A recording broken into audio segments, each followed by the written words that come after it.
Again, we'll just wait for everybody to show up, and then we'll be good to go, guys. So hopefully that restarting of the computer solved some problems. I'm seeing that that's going good, so that's good. I need to completely disable that microphone.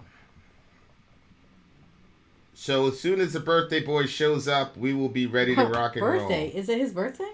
No. Oh. I mean, I don't know if it's birthday. I didn't hear about this.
All right, ladies and gents, we'll be back. I want to read the intro again because this is a brand new separate stream, so I'll read the intro again. We had some technical difficulties. Inshallah, you guys can hear and see us okay now.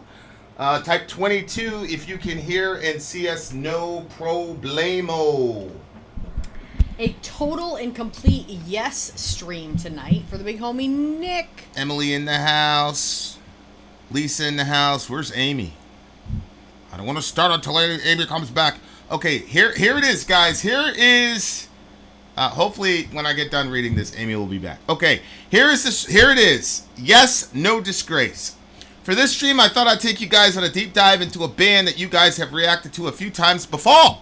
But the name of the band is Yes. This band is considered by many to be the greatest prog rock band of all time, and the following 5 songs are usually most often brought up in that discussion. The first 2 songs are off of Yes's 3rd studio album, the Yes album, and the last 3 songs make up their 5th studio album, Closer to the Edge, which is considered to be the greatest prog album ever made, with, as previously stated, only 3 songs on the entire album. The title track of that album is considered to be the greatest prog song ever made as well. The classic lineup of this band consists of vocalist John Anderson, guitarist Steve Howe, bassist Chris Squire, keyboardist, organist Rick Wakeman, and drummer Bill Buford. All 5 of them are superb musicians, singers, and songwriters in their own right. Sadly, Chris Squire died of cancer in 2015, and the band's second drummer, Alan White, passed away earlier this year. Enjoy the 5 masterpieces by one of the most revered musical acts in rock history. That was the big homie Nick giving us a little preview about the band that we're about to listen to. And here we go. Song number 1, Yours Is No Disgrace by the band Yes. Let's do this shit.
Jesus, Pilot's morning glory, city, human race. On a sailing ship to nowhere, leaving any place. If the summer changed to winter, yours is no disgrace.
Yesterday a morning came, a smile upon your face. Caesar's palace morning glory, silly human race.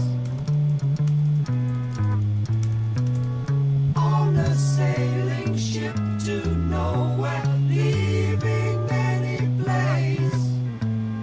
If the summer changed to winter, yours is no disgrace.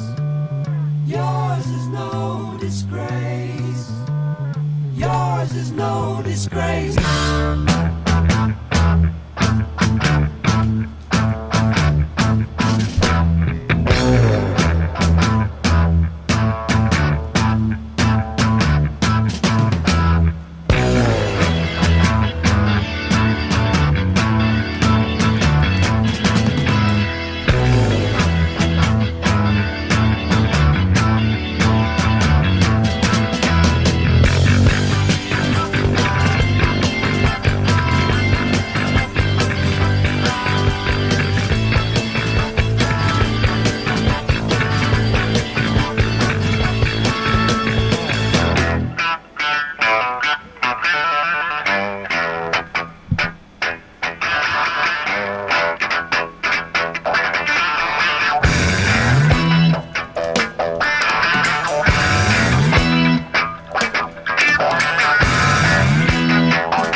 was song number 1.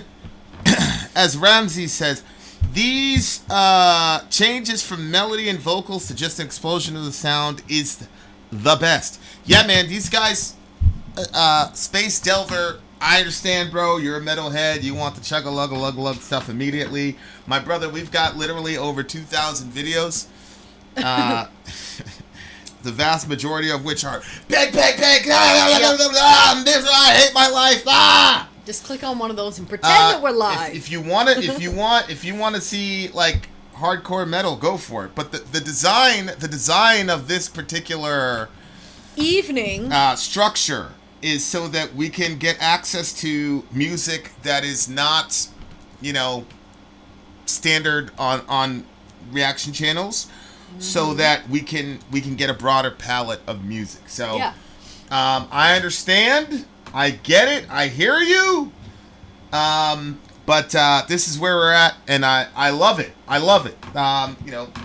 Metallica, Tool, what's the other band with the kiddies, raps and stuff? Those are all really good too. Okay, the lyrics contrast soldiers suffering versus people partying in Las Vegas. Oh, okay. So that's the dichotomy. So this is 1971, and when it was talking, which that would be apparently Vietnam. Vietnam went from 55 to 75. That would be 71 to be Vietnam. I thought Vietnam was done in 74, but okay, 75. Well, I'm looking over here. Okay, so yesterday a April morning of 75. came, a smile upon your face, Caesar's palace, morning glory, silly human race. On a sailing ship to nowhere, leaving any place in the if the summer changes to winter, yours is no disgrace. Oh. I don't know what that means. If the summer changes to winter, yours is no disgrace. Oh, I assumed that it meant because Vietnam, they were drafted, right? Yeah. Was that the draft? Yeah.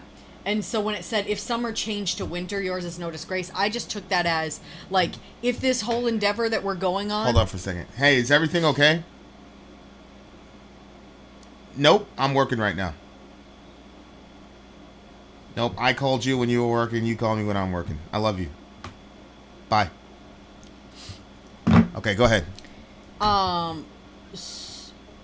I just took that as, like, if summer changed to winter, yours is no disgrace. As in, like, when they first went out, like, you know how there's, like, that, oh, I'm going to be a soldier. Like, even though they were drafted, like, there still was, like, that beginning excitement. Like, maybe this is going to be whatever. And then it turned out to not be that way. And it turned out that they were engaging in things that a lot of them had a hard time dealing with when they came back.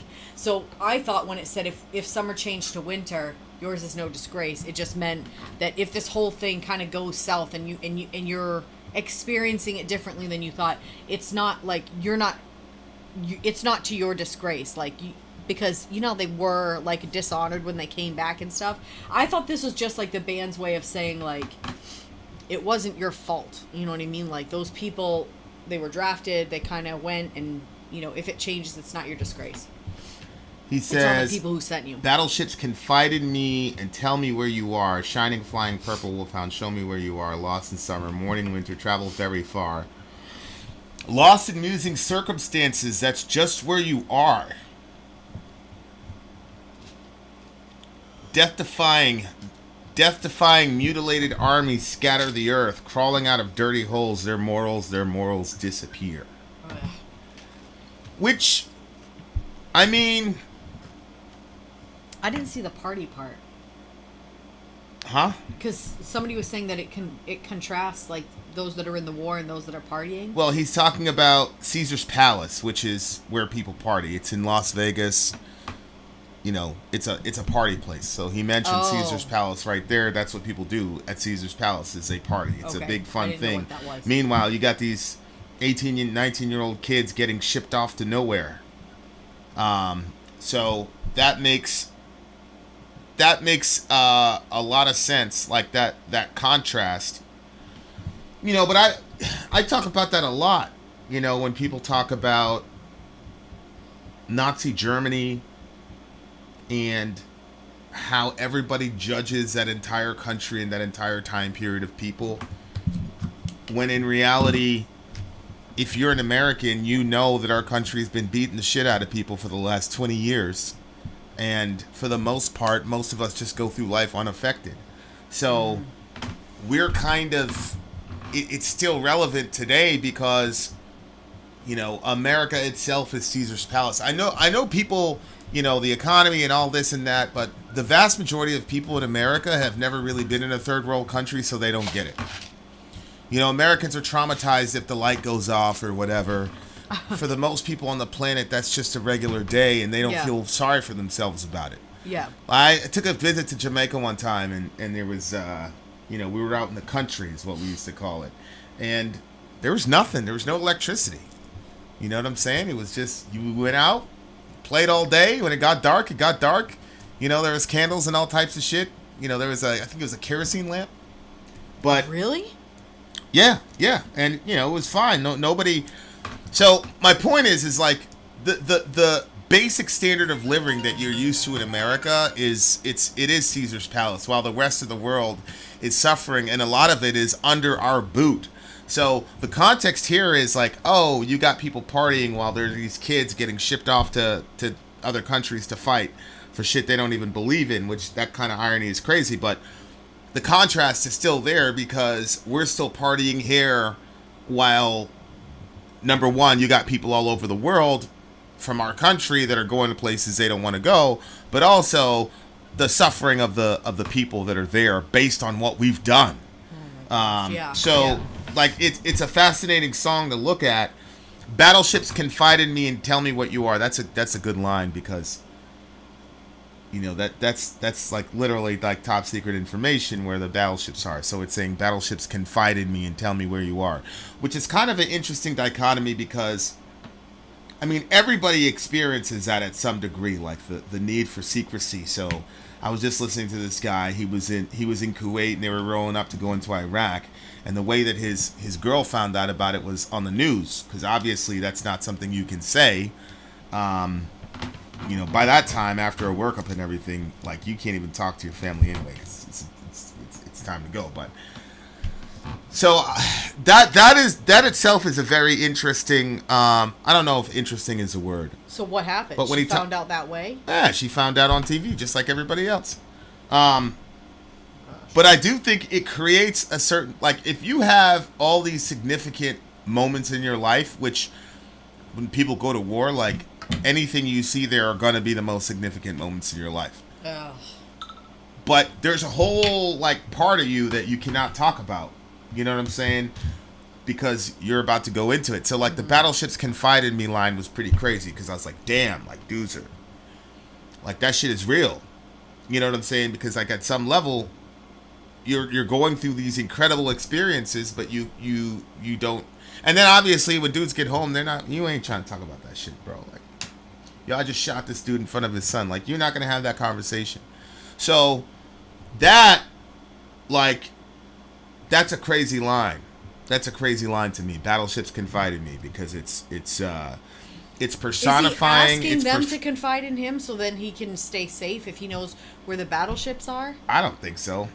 Battleships confide in me, tell me where you are. Shining, flying, purple, wolfhound, show me where you are. Lost in summer morning. Yeah, I just think it's just talking about, like, all the things that are going on down there. When he says yours is no disgrace, it looks to me like he's talking about the people caught up in the war. Because he talks about, you know, your morals disappearing. Mm-hmm. You know, which there are very few. A lot of the morality that you think is universal really isn't. But one of the moralities that tends to be universal is the not killing people. Mm-hmm. It takes a lot for people to kill other people.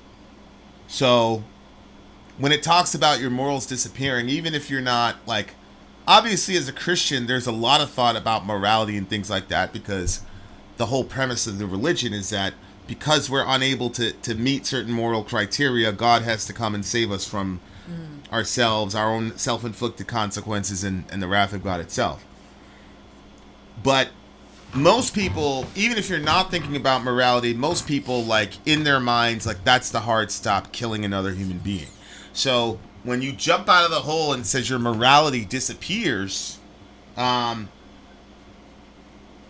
that's contravening that ultimate taboo, which is killing another human being. And you have to make that side of yourself disappear, or otherwise you're not going home. And then you think to yourself, okay, I won't go home, and that's fine. But then your buddy's not going to go home. Yeah. And that's worse than you not going home. So then your morality disappears, which one of the ways to kind of reconcile that is to say that your morality didn't disappear, because if you didn't kill that guy, he would have killed your buddy, and your ultimate morality is for your buddy and for your country. And so killing that guy is not contravening your own personal morality, because you're doing it to defend your friend or your whatever. And I think that makes a lot of sense logically, but I don't know. It's kind of hollow, I think, because at the end of the day, when you're hanging out with your kids, there's another dude that can't hang out with his kids, and it's because of you. So, people come up with all types of shit to say, to justify it and make themselves feel better, or make other people feel better. Another thing that I'm like, there's a lot of social media now, so you go off and do shit to somebody. The aftermath of what you did is there for everybody to see. And that's a completely different set of issues to have to work through. Wow. That a lot of people also have a very hard time with. Yeah. Because, so there's a lot of interesting things about this entire situation. I don't know what language that is, but it sounds cool, Michelle. So that was an interesting, and also sonically, like the music was okay. The music was okay to me. I remember Roundabout. Roundabout was almost like a space journey or something like that. This one was okay. I'm not a big fan of progressive. Everybody knows that. I don't like progressive music, because I feel like they just drag the shit out for no reason. I didn't feel like that here. Like, obviously, these guys have completely mastered the craft, like, completely. And I also love that vocalist. They've got a really interesting vocal sound. Yes, he definitely has an interesting sound to him. I felt like something about it, and I don't know if it was the vocal style or what it was musically, like something about it made me sad, like something of the past being lost. I can't describe it other than saying that. Yeah, it definitely had that dated feel for sure. Okay, but did it feel sad to you? No. I it didn't seem sad to me at all. I was just trying to, like, zero in on the lyrics and figure out what he was saying, because they were kind of like, I think it's Nick's point. To Nick's point, it was that they were appositional. It was like, this guy's going off to war. You're in Caesar's palace. What's the connection? And then he's talking about the silliness of the human race, which is a very fascinating concept, especially if you take an idealist approach, which basically says that everything is mind and matter doesn't exist. So you're literally killing people for something that doesn't even exist in ultimate reality. You're fighting for resources, and you're fighting for land and all these other things. But if the idealists are right, and I think they are, none of that actually truly exists anyway. So you're literally killing another person over nothing. But then you have to ask the question, okay, well, if matter doesn't exist, then what does it mean to kill a person? That's a serious question. Like, if the idealists are right and everything is mind and all the physicality that you see is just a projection or whatever, then why is it bad to kill another person? But isn't that because even if you're just coming from that position, they're more than just matter. Well, you can't be more than just matter, because matter doesn't exist. So you can't be more than something that doesn't exist. So all they are is consciousness. Right. Right. Like red doesn't like the color red doesn't exist. No, like this desk doesn't really exist. It's a projection in your mind. It's not really there, is what an idealist would say. So but it's a not. human being is not that. A human being is not a projection in your mind. Well, your physical. There's something aside your from physical you. body is. So when we talk Yeah. about killing somebody, all I'm talking about is killing a person's physical body, but there's no such thing as an actual physical body. So my point is, from an idealist perspective, what's wrong with killing another person? That's my question. I think that's a fascinating question, and I don't think that I haven't heard Bernardo talk about that, but that is an interesting question, because you see the problem. The physical body really doesn't exist, so what's the point? What's the problem with destroying it? It's not really there in the first place. It's just a projection. In the same way that the color red doesn't really exist. None of that shit really exists. They're projections of your. But if life is, we're talking not as Christians. We're just talking regular. Like we're talking. No, I'm talking about an ideal. I'm talking about an idealist. Okay. Like everything is mind. So but if everything is mind, part of the reason why we have this experience in life is so we can understand certain things about ourselves and about the consciousness that we originated from, correct? Well, no. I mean, that doesn't. That would be one way to interpret that, but that's certainly not Bernardo's. What's the purpose for? What do you mean? I thought that's what he said. No, but look, there's no purpose for existence. Is that the mind at large is trying to understand itself, and you are a result of his basically multiple personality Well, then I think that's disorder. a good question. And what's the harm? So what's the harm in actually taking or really just ending the illusion of the physical compartment of a person? Yeah, because I'm sure the greater consciousness can learn something from that. So. Yeah, alhamdulillah. Yeah, that's kind of a dangerous way of looking at that. Yeah, it's a fascinating question. It's a fascinating question. Okay. Shout out to St. Petersburg, Florida. Okay, this is a solid 8 for me. What do you give it? I would match an 8. Yeah. All right, Stormtrooper. I'm glad to see that we make you happy. Hello, Vin and Sori. I'm here after watching your reaction to the Disturbed, A Reason to Fight. I had thoughts of suicide. I have now been clean for 9 months. That is badass. Congratulations, yeah. sir. Well done. Well Wow. done. Staying clean ain't easy. Look at that. 9 months. That's like you basically, you're reborn, bro. If you think about it. Oh, Huh? yeah. See what I did there? 9 months. Pregnancy. I like that. We got more yes on the way, bitches. Vin out. Sorry, out. Go. That's crazy, bro. Yeah. 9 months. That's real shit. That is real shit. Okay, guys, commercial break. We shall return. I'm Vin. I'm sorry. If you would like to get your song reviewed, dear listener, there's the filthy capitalist option. As Sori says, 125 gets you straight to the head of the line. You don't have to be a part of the alliance. You don't have to be part of the group. Wait a minute. And the biggest thing is you don't have to wait. You hop, skip, and jump right in front of everybody. 125 gets you there. You do that 3 times, and you get mashed down to the $75 rate for perpetuity. Yes. Also, there is a band review option. So if you've got a band and you're trying to get your band some exposure, hit me up at insori@gmail.com, and I'll show you the details about how to pull You that can off. also jump on Patreon, and there is a option on the tiers to be able to get your band reviewed. Obviously, we can't lie to you, so we can't guarantee, Can't a guarantee positive you a review. positive review. Get what you get. It's just rubbish. Rubbish. Rubbish. That's British for garbage. My favorite is a community option. $1 at the gate gets you in at Patreon. You get to join an alliance. The alliance joins their points together, and that helps determine what songs that we do. The alliances hang out on Discord. Message me on Patreon to get the link. They do all kinds of other cool things. They do Minecraft, Dungeons and Dragons. Yeah. It's really a community within the community. Anybody can go in the village, facebook.com/Vin and Sori. There's 160,000+ people on the channel. What's cool about the Discord is that it offers a real opportunity for community connection, friendship, that type of thing. And it's on Discord, so if you're not a Facebook person, it's for you. You start off at $1. Right. Plus you get exclusives. Sori and I are working on a song.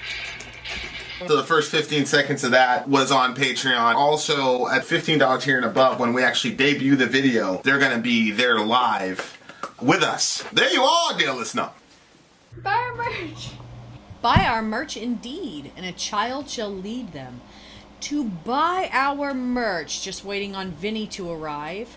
We have, yes, Perpetual Change is the next song on the list. In the meantime, I'll pull up the lyrics and then chat with you guys.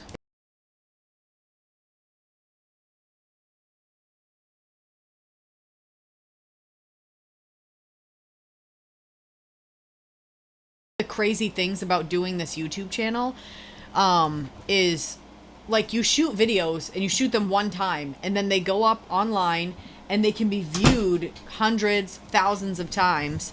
And so you end up saying something in a review that you don't even remember saying.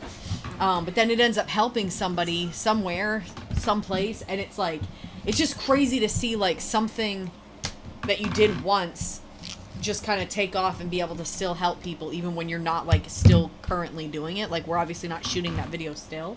So I don't know. It's always encouraging when people let us know stuff like that because we don't take it for granted. We don't. We really don't. We don't take it for granted. I mean, we don't come with an agenda to, whatever. But one of the things that was fascinating to me almost immediately was people reacting that way. But then it kind of makes sense because, metal and the music that we all love is extremely emotive. And all of us kind of fell in love with this music because we had issues or have issues. Obviously, I'm a corn kid, so that's absolutely on purpose if you caught that. So it makes sense, that we would all have issues that we're going through. But it's mind-boggling to me that, just us sharing the things we've gone through and, the ways which we've tried to see the bright side of things has been helpful. See, that's the big thing that a lot of you guys don't understand is that you guys, just like we've helped you guys for sure, you guys need to accept that you guys have helped us out as well. You've helped us understand cultures and subcultures that we haven't been familiar with, yada yada yada. So there's a lot of back and forth, which when you meet your favorite band, that's usually they say the same thing. Okay, guys, here we go. And I've said this before, but you guys helped me in a way that like I feel like I would never be able to fully express or describe. But I was in a bad place spiritually, and then like being a part of the channel and being a part of a community with other people that understood that like not every experience people have as a part of a church is a good experience.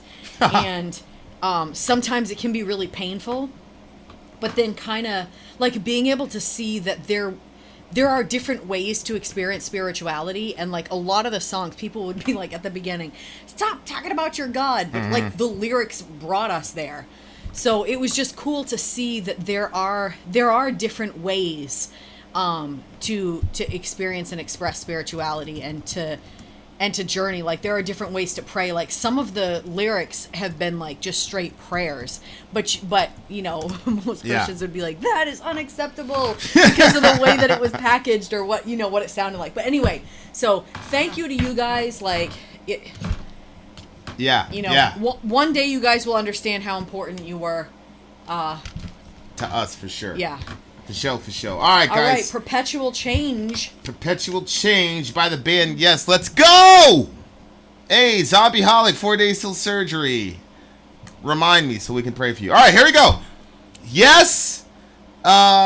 Perpetual Change. Is there an intro for Perpetual And Zombie Change? Holic, if there's something that you need that would make something a little bit easier from Amazon, email vinandsori@gmail.com and let Vinny know so we can just send us the link from Amazon. Can help you out, hopefully. So. Yeah. Yeah, seriously, zombie. Let us know if there's anything we can get you. We'll be on that shit for show. Okay, here we go, guys. What did you just ask me? I was gonna see if there was a write up. No, there's not. Isn't. That was All the right. only thing. Perpetual change. Yes, let's do it. Varpy's like, this is a cult. I'm leaving. Leave. Leave while you have the opportunity, sir. Go now. Flee. Wow.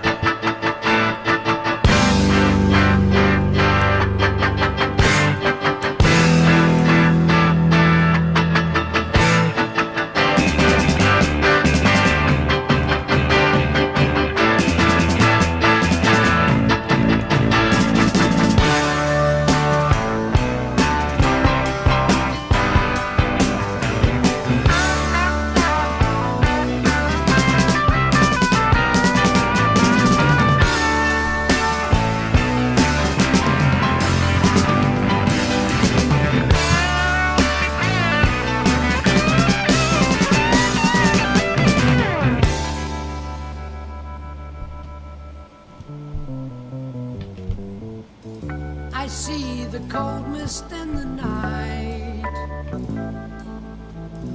and watch the hills roll out of sight. I watch in every single way, inside out, outside in, every day. Oh, The sounds so sun old. can warm the coldest dawn and move the movement on the lawn.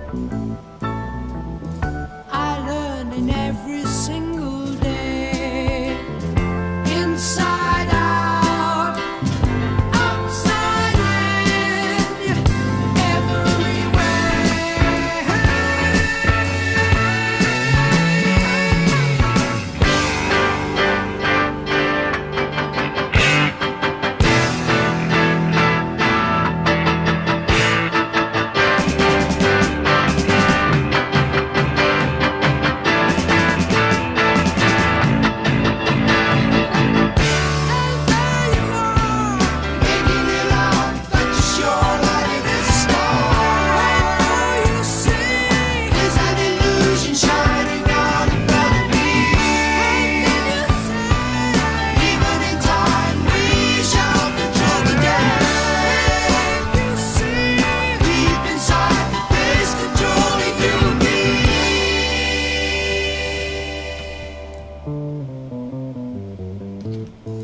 And one peculiar point I see as one of many ones of me. As truth is gathered, I rearrange inside out, outside in, inside out, outside in, perpetual change.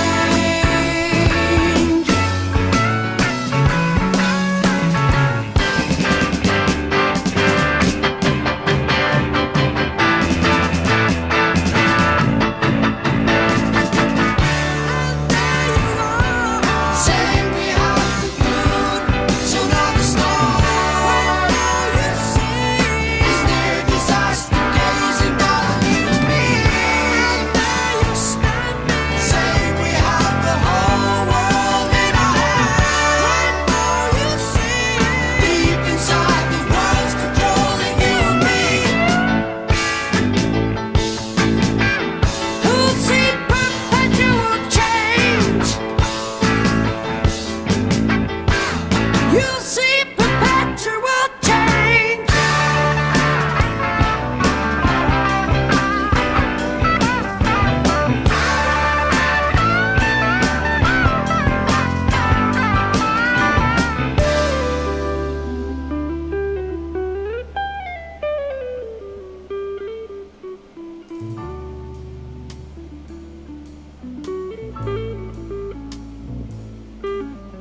Perpetual Change.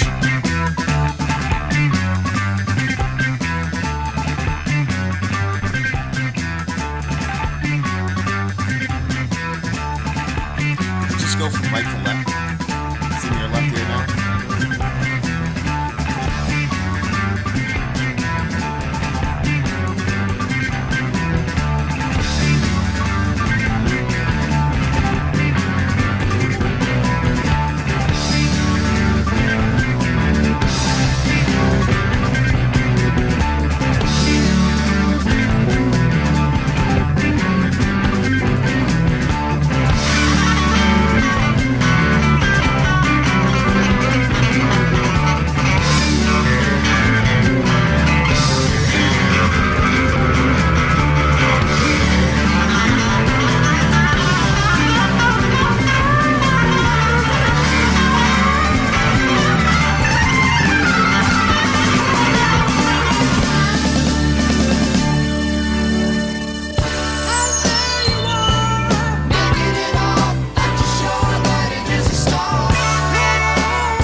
Okay. All right. That So I was figured Perpetual out Change. why I said the last Yes song that we listened to, I was like, there's something sad about them that I can't like put my finger on. Okay. So when the song, like the first 75% of the song, before it did like the last like two or three changes, like the majority of the song, what that was, the way that song, first of all, it sounded very dated. Like it seemed like it was kind of like set back, in a good way. Like I loved the sound of it. And then as he was singing it, and as the notes were coming across, how the song made me feel emotionally is the same way I feel in real life when I know like I'm in a moment. Like, you know how you hit like a moment in your life and you're like, yo, this is a moment. Like, this is one of those things. This is a pivotal moment. And then it's one of those things that you look back at a lot because it really was a moment. Yeah. So have you ever been like that when... Yeah, okay. I've had a couple of those. Okay, so when that happens, like the way that makes you feel, because, well, you can never return to that moment except through memory. So, like, those moments when I recognize they're happening, they always make me sad because I'm like, okay, this will be done, and then all it will be is a memory of this moment, even though this moment is so, like, Okay. see what I'm saying? Yep. So the song itself, the beginning of it, that's how it made me feel. It made me feel like the same emotion. Like, I didn't necessarily feel like listening to the song was a moment. I feel like that would have been a really cool take. But listening to the song was cool, but it reminded me of the same emotion that I felt during the song was what I feel during one of those moments. So it was kind of interesting, which kind of makes it sound like that was a moment, but okay, it's getting too much. Anyway, so yeah, so like I recognized that feeling, and then I was like, okay, that's what makes me kind of feel sad, and all of it just sounded so. Then they did those switches, and I just felt like for the first time that I can consciously really focus on it, I don't like the switches like that, because I was so happy with the first 75. Yeah, but the name of the song is Perpetual Change. I know, and that's what makes it so it kind of has to be like that. Yeah. Because you couldn't have a song that doesn't change and talk about perpetual change. So yeah, I don't know. Yeah, so I think there's a lot of stuff going through my mind looking at the lyrics of this song, which later Emily, I think. That's one of the main reasons that rhythm change was out of nowhere. There was no progression. There was no sort of like completely shocking. Yeah, it just but like that is where the music emulates the lyrics, because it's talking about how change is perpetual. So how could you look at those lyrics and then be like, yep, we're gonna stay with the same? Like, it makes complete sense that they would do such a seemingly random rhythm change. Okay, I'm gonna read this thing and then we'll go into the lyrics. Quantum physics has many theoretical arguments that have raged for over a century, but among its greatest pioneers, Niels Bohr and Werner Heisenberg, stated that nothing in nature, not just the red light, but all the basic stuff in creation, such as electrons and photons, cannot be proven to exist unless someone looks at them.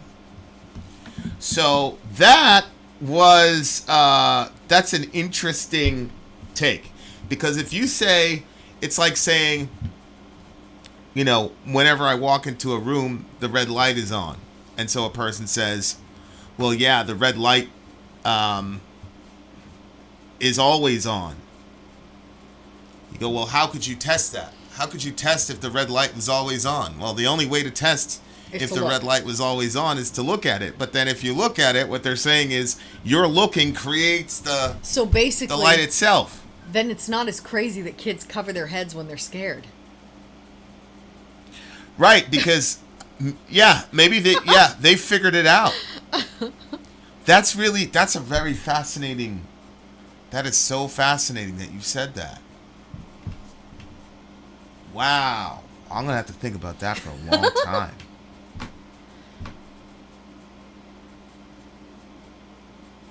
It is. So essentially, it's like basically Niels Bohr and Russell, they were arguing that nothing really exists outside of an observer. Yeah. And obviously the Christians took that and said, well, then how the fuck is the universe still spinning around then? Somebody's got to be outside of the universe observing it for it to continue. We have an answer. So that's a very, very, very fascinating concept. That's a very, very fascinating concept. But it has a lot of implications when you look at the lyrics of this song. So here are the actual lyrics to the song. I see the cold mist in the night, and I watch the hills roll out of sight. I watch in every single way, inside out, outside in, every day. The sun can warm the coldest dawn and move the movement on the lawn. I learn in every single day, inside, outside, in every way. That's so funny. We used to have a book, Inside, Outside, Upside Down. Mm-hmm. And there you are, making it up that you're sure that it's a star when all you see is an illusion shining down in front of me. See? Uh-huh. And he's saying you're making it up.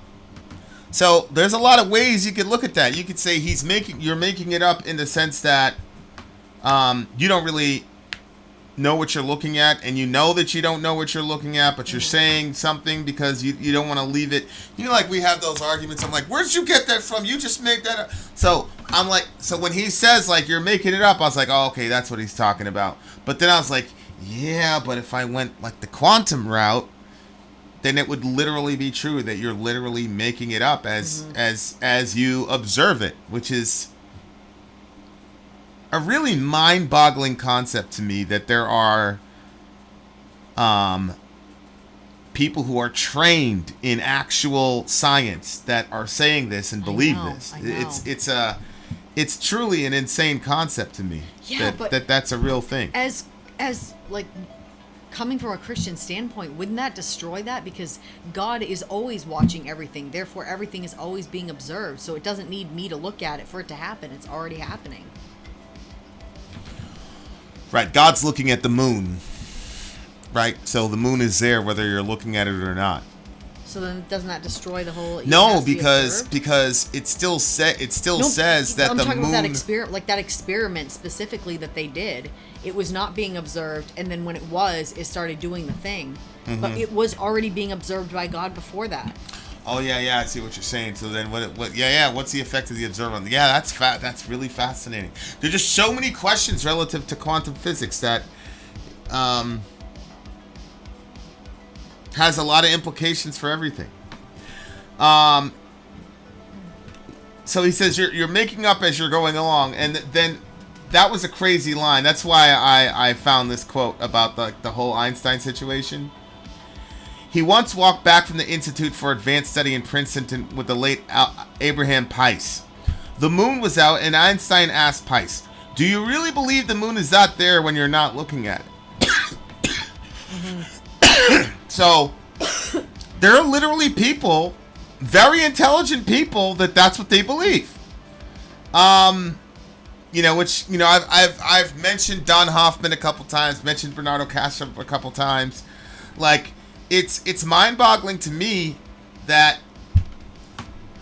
that's out there. Like, to me, when I first heard of it, I was like, yo, this is crazy. And then I started reading, and, reading all these position papers. I'm like, yo, how is this not, like, the front page of everything? Like, this, to me, like, changes your entire outlook on stuff. But, I don't know. It's very, very interesting. One peculiar point I see as one of the many ones of me, as truth is gathered, I rearrange inside out, outside in, perpetual change. So that one is not necessarily talking about, science and all the rest of it. It's talking about the change within himself, which is funny because, when we're chilling with the guys, he was asking about my 9,000 names that I have. It's like, why do you have so many names? And I was like, well, this and that, and this and whatever. And then I talked about one of them, and I talked about my experience. If you're listening and you don't know what he means by just saying that, he didn't give much more detail in the actual moment either. You're like, so. I have a lot of names. Like, people on the planet, if they saw me, certain people, if they saw me, they'd call me this. Another group of people would call me that. I was just on the phone with my best friend from way, way back in the day. He calls me this. So I was explaining that, and I was explaining one of my names happened after a crazy event, and he was like, "Whoa, I love that! It's like you were reborn," that type of thing. So people rearrange themselves and reinvent themselves all the time, but one of the things that I think about is I'm looking at Orion. He's 3. And I'm like, yo, he was that little spinny. I wish I could find that video, bro, because that video is crazy to me to be like, yo, that was my. It should be pretty easy. Just look in your videos from. That was my child. 2018. Yeah, from 2018. And he was spinning around. And they brought in this tiny little machine, it was this big. And they were going to check to do a quick ultrasound in the room, but she's like, these don't come out super clear, so we're not sure what we're going to really see. And then she put the little thing on me, and we immediately saw, she was like, oh my God, right there. That's baby right there. And he was, I don't even understand. On the little display, it looked like he was no bigger than a grain of rice. Yeah. But he must have been a little bigger than that. I don't know. He was just tumbling, just spinning. And then even the doctor laughed because she hadn't seen a baby doing that before. Yeah. He was just going around and around like he was doing, I don't know. Yeah. But why? What's the reason for that? And so Vinny took out his phone and recorded that little screen. So that's the video he's talking about. Yeah, but when you talk about perpetual change, it's yo,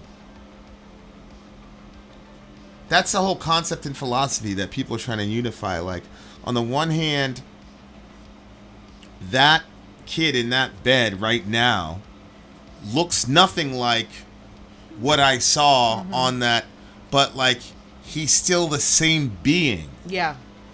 And then people say things like, yo, I'm the same person I was, blah, blah, blah, but I'm not. I'm not the same person I was. No. Yeah. So then you think to yourself, like, well, okay, then what makes you you? Because your body's always changing. I don't look the way that I looked 30 years ago. He doesn't look the way that he looked. Your body's always changing. Your personality changes. There isn't anything about you that's observable that isn't subject to change, including your voice. Yeah. So then you say, but what makes you you then?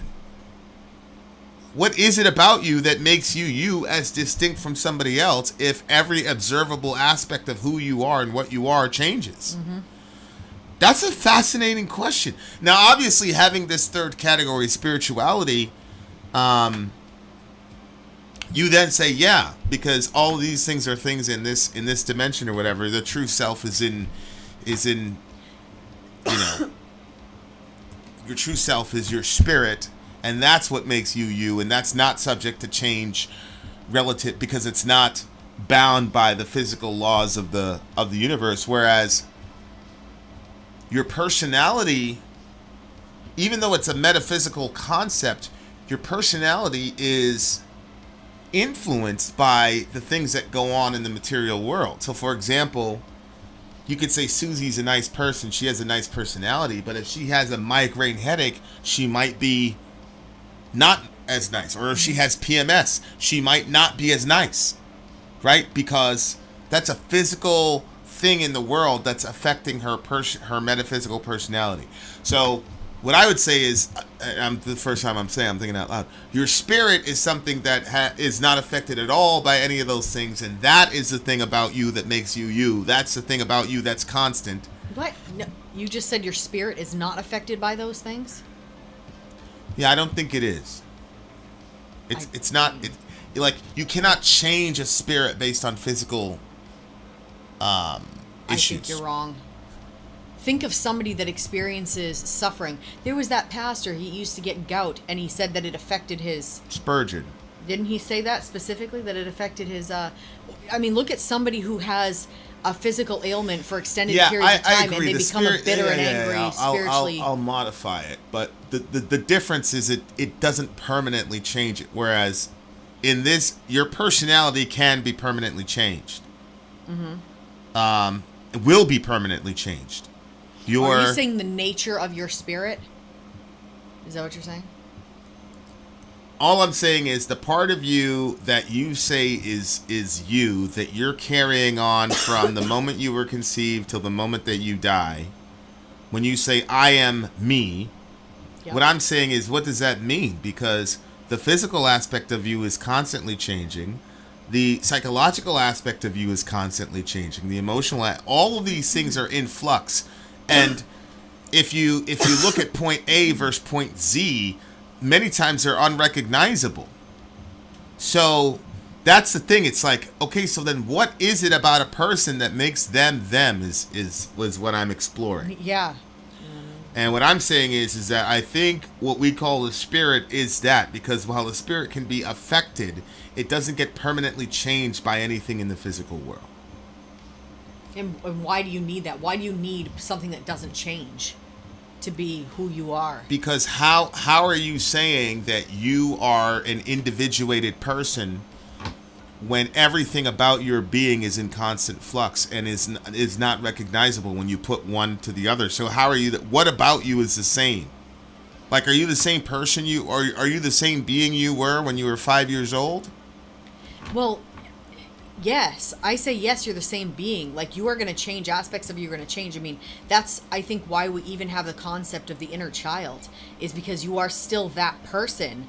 There are aspects of your person that is changing and is growing and can be getting worse. What do you mean you're that person?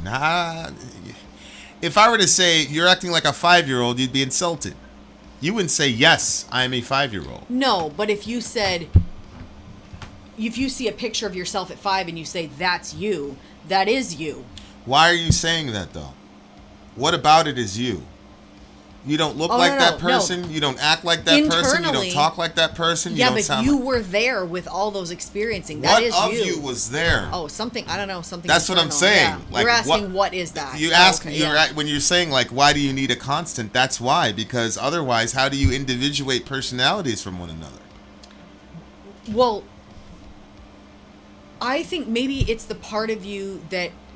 Okay, this is what I would say. It's the part of you that just like other parts of your personality. You can have like a really great part of your personality, and then you can lose it, or you could have like a part of yourself that's very attractive, and all of a sudden it's gone, like it's aged. But your person, like your who you are, you don't lose. You just What keep does that gaining. mean?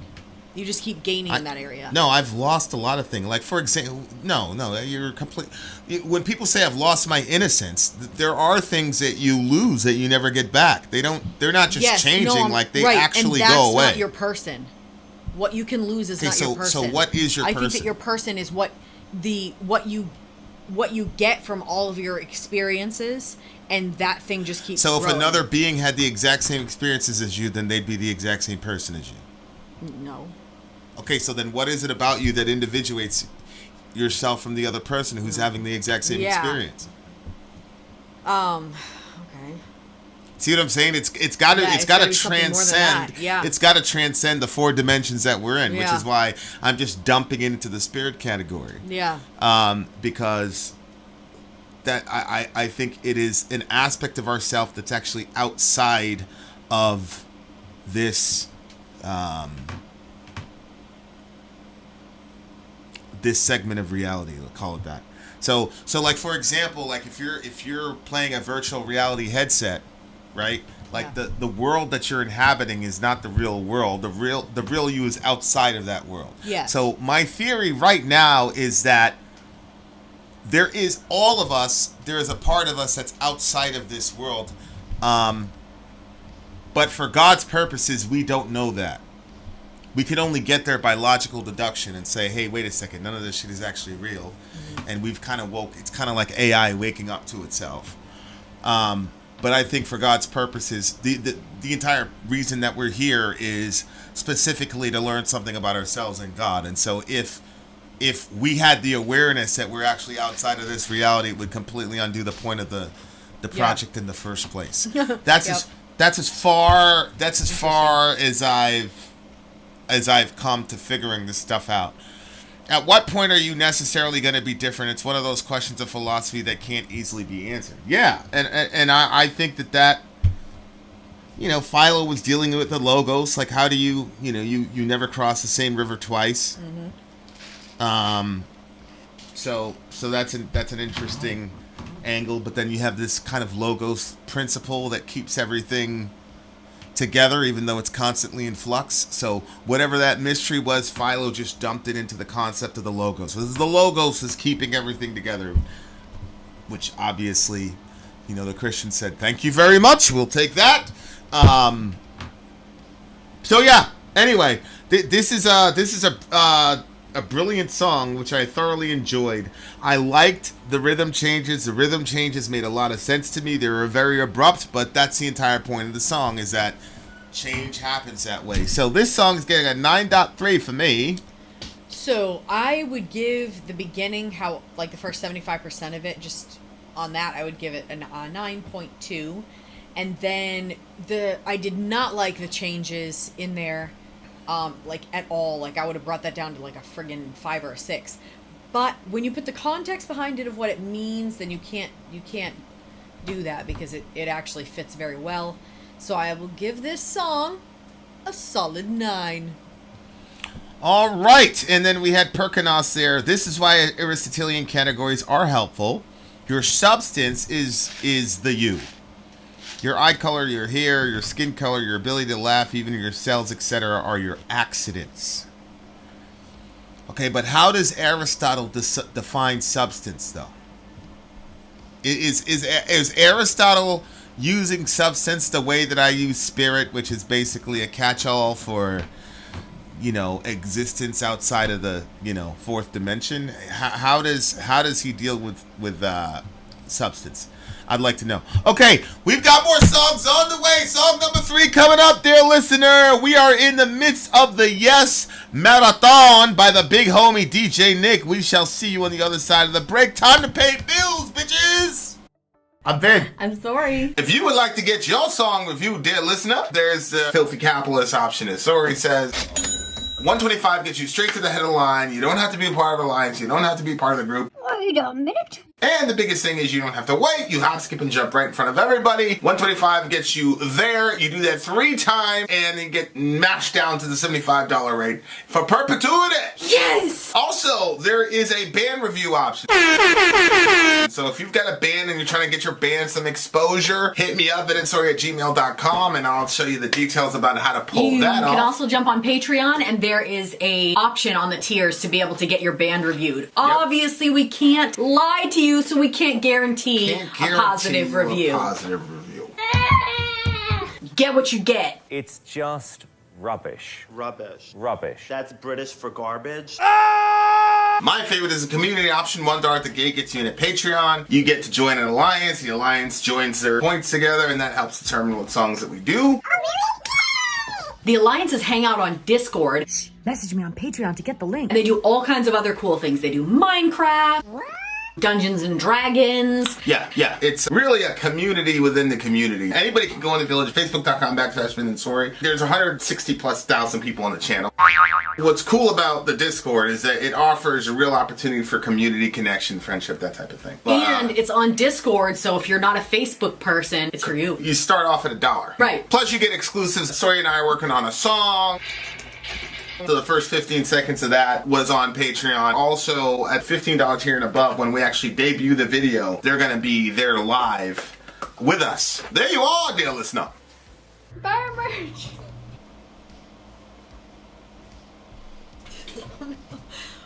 What terrible hosts we are, babe. There was nothing here but the lights.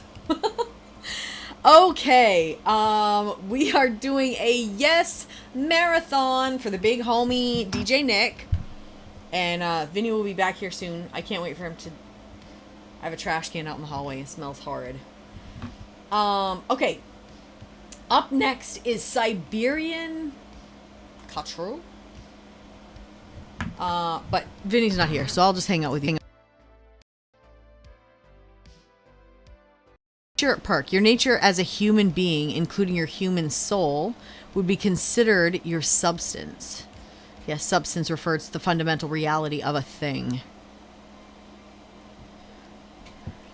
So what he's calling a soul? It's, So ask him. Yeah. So he's a dichotomist, right? Perk. oh, probably. So that's probably close to where I'm coming from. All right. Perk, are you a dichotomist or a trichotomist? All right, Revo in the house. Revo, thank you for being so accommodating. Here we go, guys.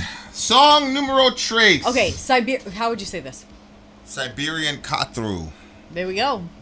Siberian khatru by yes. Let's check it out. yes.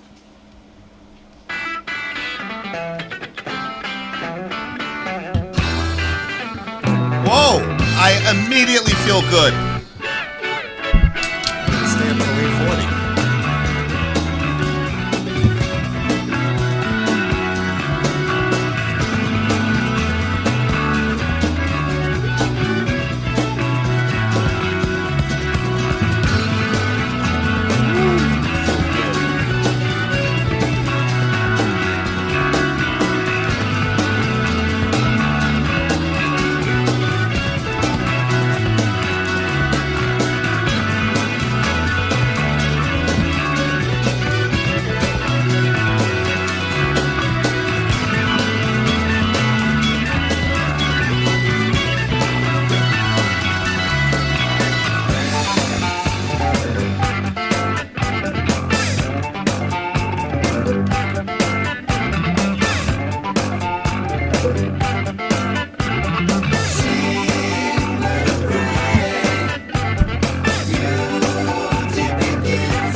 do this. I'm very sorry, Nick. Forgive me, but I gotta hear that. I gotta hear that segment again because it was so fucking beautiful. I'm sorry. I never really do this. You guys know we don't interrupt Interruptions. songs, but I really disrespecting enjoyed that moment. the I'm band. sorry.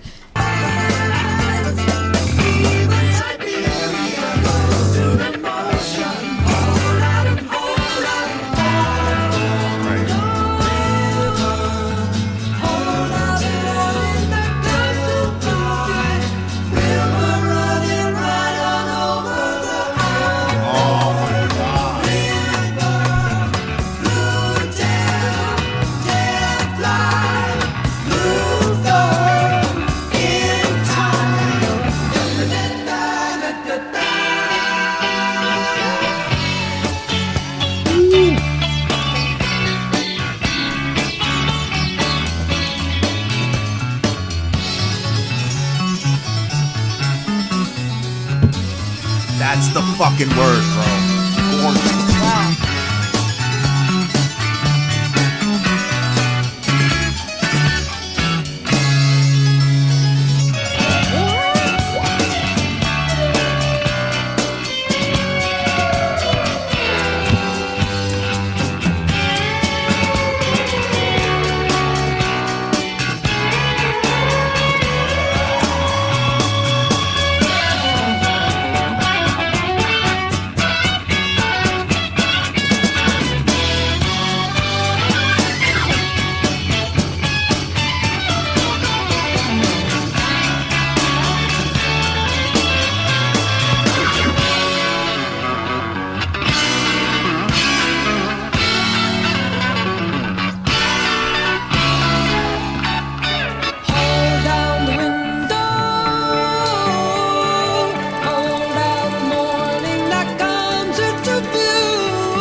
is Yeah. correct. Forgive me. I had to stop. I had to stop it and play that. That triple harmony was crazy, bro.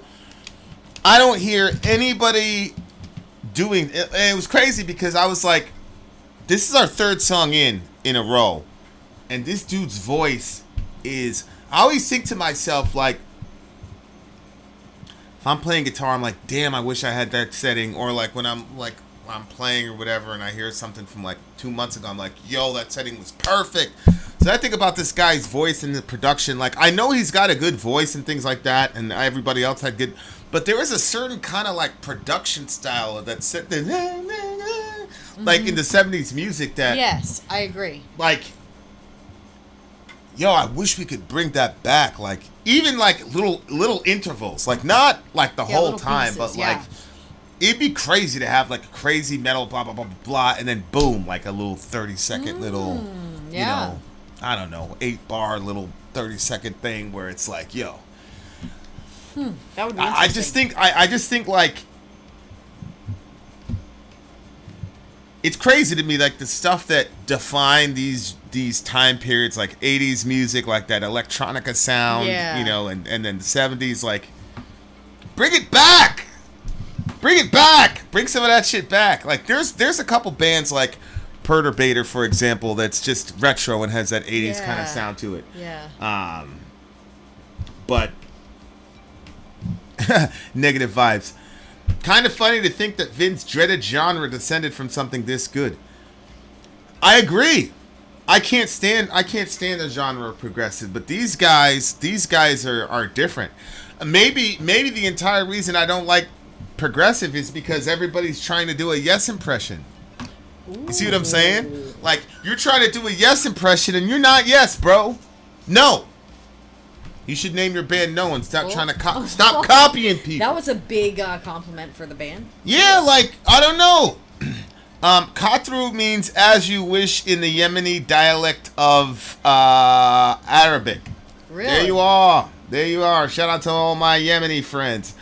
Yeah, man, like, I feel music back then was more experimental than today. Yeah, I mean, today, the music industry, we talked about this like a couple days ago, it incentivizes copycatting, like, Yeah. especially now in the YouTube SoundCloud era, where you could get famous like literally overnight. I was looking at this Vlad video, this kid Little Loaded, like he put the video out there, and then there was a guy that reviewed videos that had 0 views. So he picked up this kid's thing, and then it went viral. That's and it. like literally from the moment he put it on SoundCloud, 72 hours later, he had record execs calling him.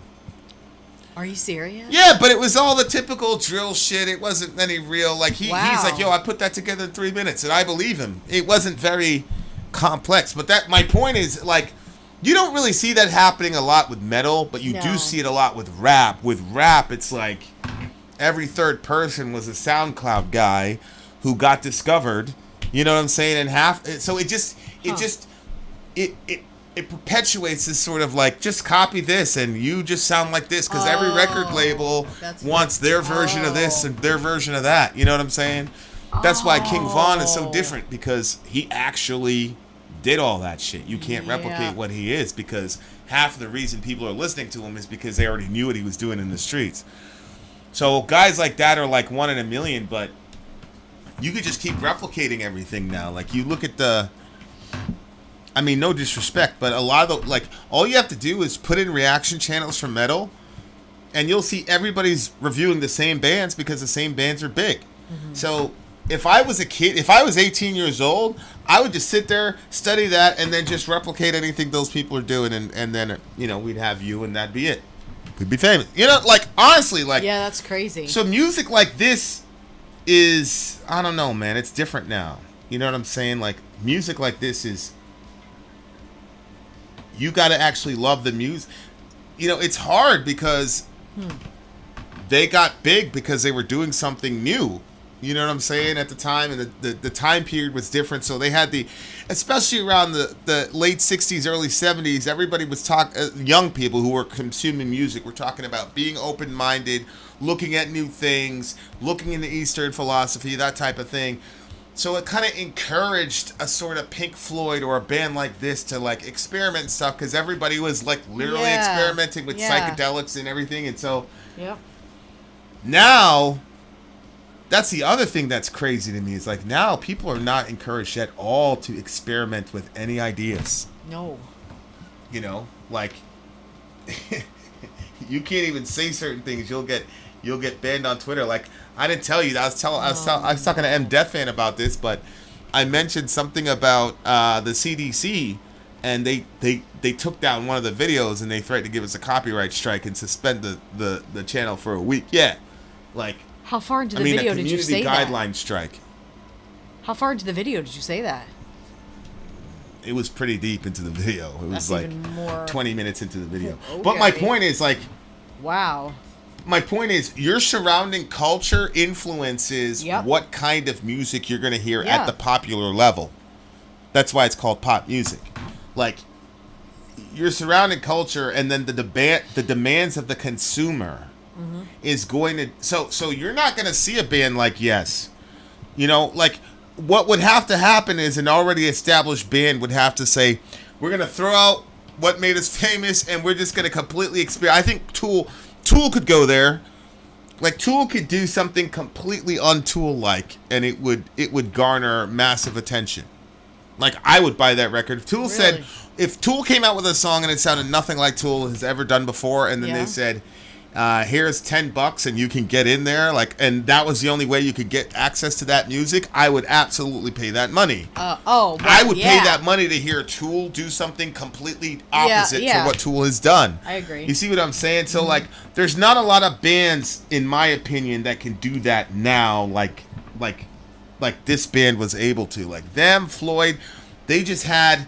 It's kind of like, the way I think about it is like, the regular video games, because Daniel was talking about video games. Regular video games are just like, it's a 2D world, and you're going from A to Z, and you literally can't go backwards. Like, that's music. That's right, pop music. But then, you know, as it advanced and you had other games, I'm thinking about a specific game right now, and I can't think about it. But you were basically, you know, a hunter type thing, and it was a 360 environment, and you could literally go anywhere. And even if it had nothing to do with the quest, you could go anywhere, explore shit, live an entire life, and never go back to your quest. Like, that's bands like Pink Floyd, bands like this. It's like this completely open 360. They could go anywhere. They could go anywhere. They could do anything. But it makes sense in the universe of the game. You know what I'm saying? And it's the same thing. Like, these guys, it makes sense what they're doing. You know what I'm saying? Like, it's just unbelievable to me. But the harmonies on this song were just absolutely bonk. It was insane. Okay. What did you get from it lyrically? I have to pick up the lyrics because, to be honest with you, I was just blown away by the sound, so I actually stopped looking at the lyrics. That's also what I did. I was just writing. You know when they have like the lazy river? You sit on a tube and it goes down. What was the name of the song again? This one is the Siberian khatru or whatever. Go ahead. You say that appropriately or correctly. That's how this song. I just felt like I was like just riding the wave of the song all the way down. Well, yeah, and then what they did with those harmonies, bro, like that shit is. Yeah, I was actually glad that you I mean, I made a little bit of a hard time for you, but I was glad you backed up that part of the song because I had kind of missed that. And then when you played it again, I was like, yo, that was really good. Yeah, they just... It's like I said, like, I've heard, obviously, we've listened to literally thousands of songs. Like, I've heard harmonies before, but not like that. And it was just so fucking clean, bro. That was just really, really good. Okay. Sing, bird of prey, beauty begins at the foot of view. Do you believe the manner? Gold, stainless nail, torn through the distance of man as they regard the summit. Even Siberia goes through the motions. Hold out and hold up, hold down the window, outbound river. Hold out the morning that comes into view, blue tail, tail fly. River running right on over my head. How does she sing?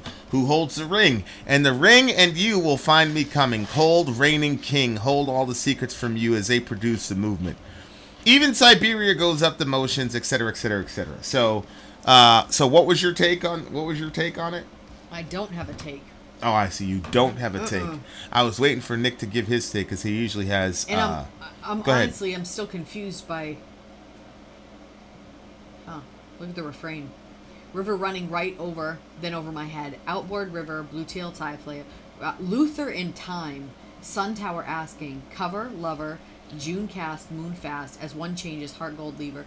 Soul mark, mover. Christian, changer. Called out, savior.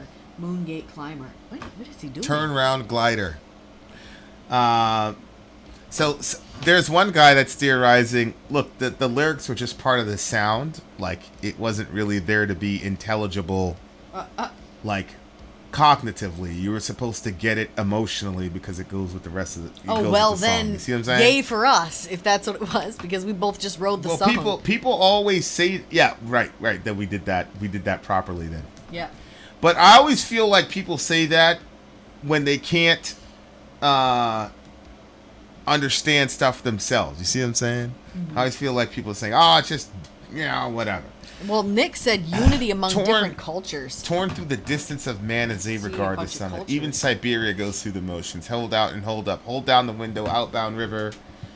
How does she sing? Who holds the ring? In the ring you will find me coming. Even Siberia goes through the motions. Hold out and hold up.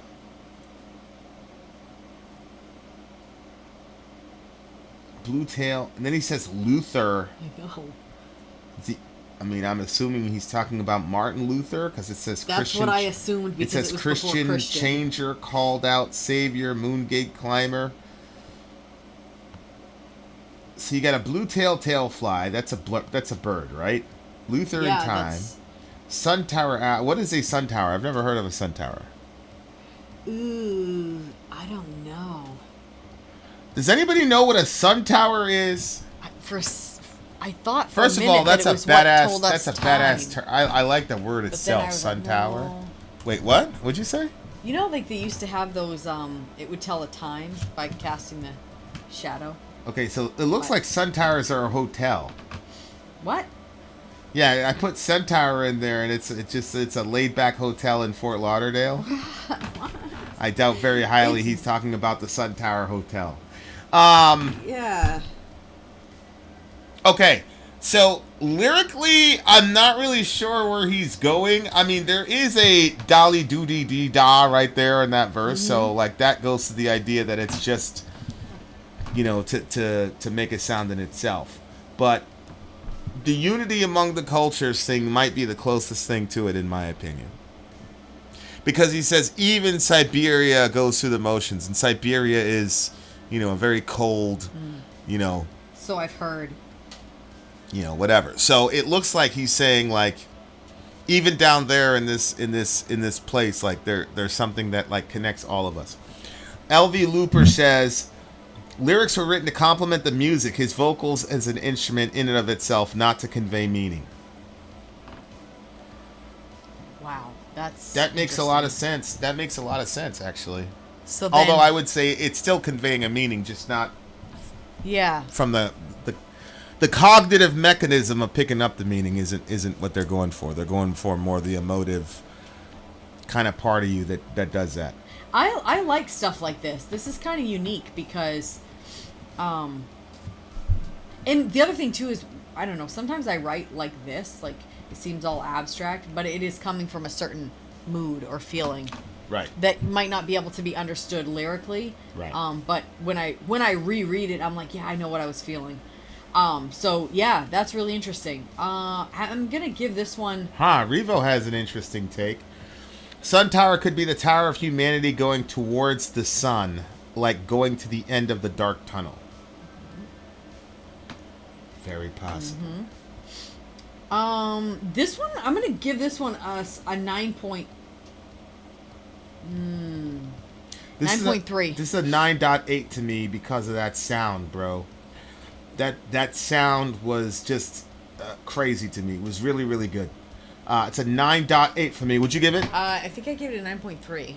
All right. There you are, dear listeners. Stay tuned. We have more. More on the way. More coming your way. More coming your way. Okay, guys. We shall return The Yes Marathon continues, bitches. Vin out. Sorry, Go. bye. I'm Vin. I'm sorry. If you would like to get your song reviewed, dear listener, there's the Filthy Capitalist option. As Sori says, 125 gets you straight to the head of the line. You don't have to be a part of the alliance. You don't have to be part of the group. Wait a minute. And the biggest thing is you don't have to wait. You hop, skip, and jump right in front of everybody. 125 gets you there. You do that 3 times, and you get matched down to the $75 rate for perpetuity. Yes! Also, there is a band review option. So if you've got a band and you're trying to get your band some exposure, hit me up at insori@gmail.com, and I'll show you the details about how to pull You that off. can also jump on Patreon, and there is a option on the tiers to be able to get your band reviewed. Obviously, we can't lie to you, so we can't guarantee, Can't a guarantee positive you review. A positive review. Get what you get. It's just rubbish. Rubbish. Rubbish. That's British for garbage. My favorite is the community option. $1 at the gate gets you in at Patreon. You get to join an alliance. The alliance joins their points together, and that helps determine what songs that we do. The alliances hang out on Discord, Message me on Patreon to get the link. and they do all kinds of other cool things. They do Minecraft, Dungeons and Dragons. Yeah. It's really a community within the community. Anybody can go in the village, facebook.com/Vin and Sori. There's 160,000+ people on the channel. What's cool about the Discord is that it offers a real opportunity for community connection, friendship, that type of thing. And it's on Discord, so if you're not a Facebook person, it's for you. You start off at $1. Right. Plus you get exclusives. Sori and I are working on a song. So the first 15 seconds of that was on Patreon. Also, at $15 tier and above, when we actually debut the video, they're going to be there live with us. There you are, dear listener. Bar merch.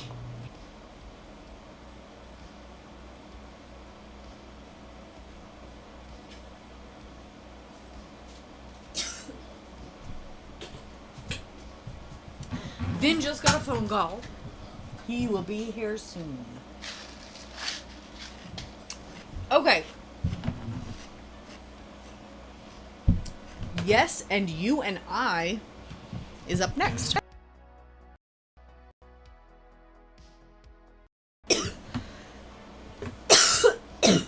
Sorry. All right. The song itself talked about movement and the summit peak, if I'm remembering the lyrics right. Babe, ready?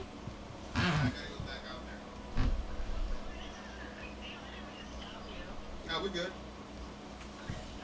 Peace.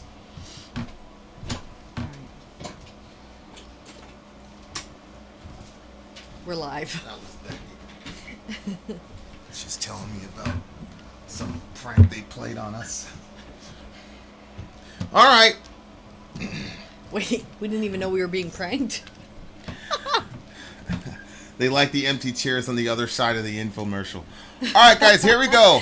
Yeah, if you knew anything about the rapture, you'd start to wonder. Well, our shirts weren't there. Well, they would have slid down in the seat. Oh, yeah. That's true. All right, You and I.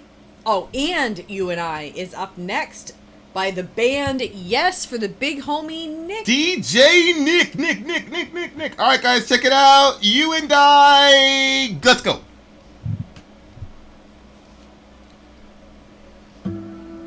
Okay.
stay in the flowers daily, sensing all the things as a foundation left to create the spiraling, a movement regained and regarded both the same, all complete in the sight of seeds of life with you. Changed only for a sight, the sound, the space agreed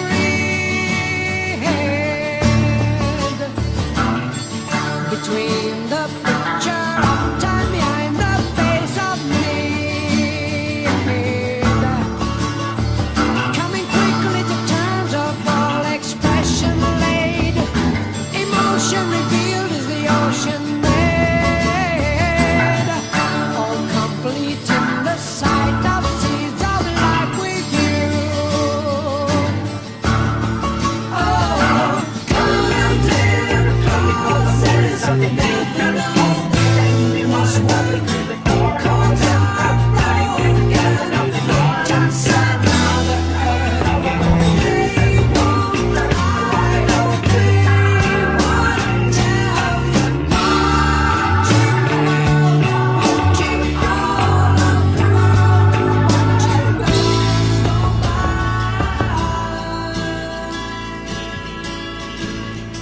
and you and I climb over the sea to valley,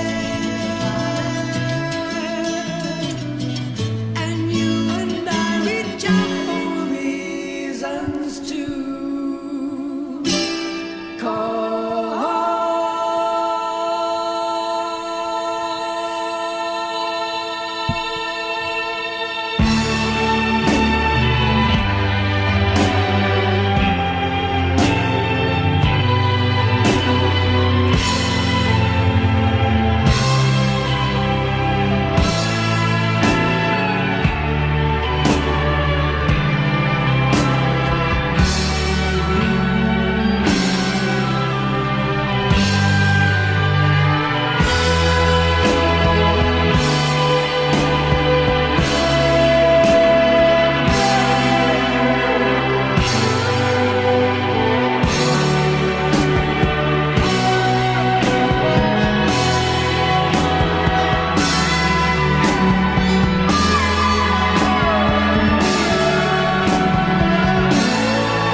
coming quickly to terms of all expression laid, emotion revealed as the ocean made, as the movement regained and regarded both the same, all complete in the sight of seeds of life with you.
Sat preacher nailed upon the colored door of time,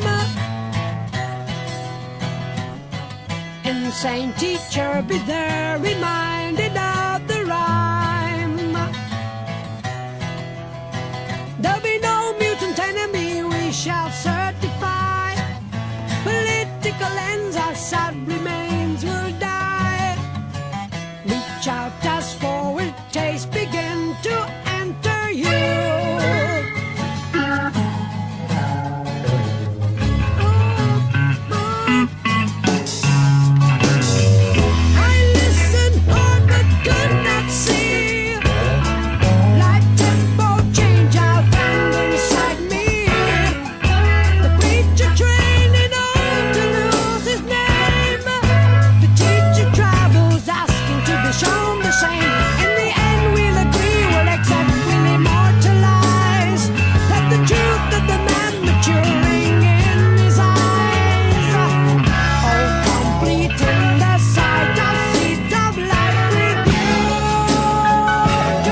of the morning,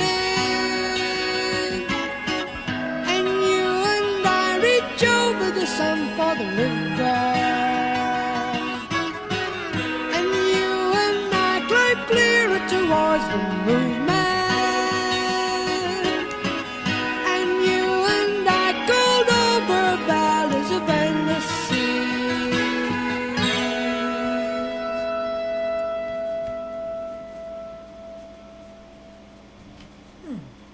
And that was You and I by the band. Yes, dear listener. What were your thoughts? I agree. Again, I the enjoyed harmonies, crazy again with the harmonies. Go ahead. Yeah, they did a lot of cool stuff with that.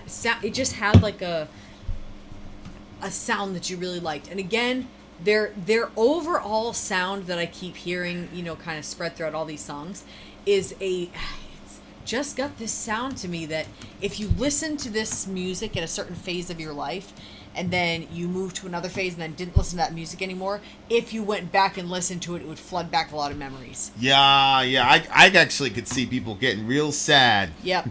You know what I'm saying? Just Yep. because the way life was probably really, really good. When you were listening. Like if you're listening to this song, yeah. that means life was really, really good. Yeah. I think. I anyway. agree.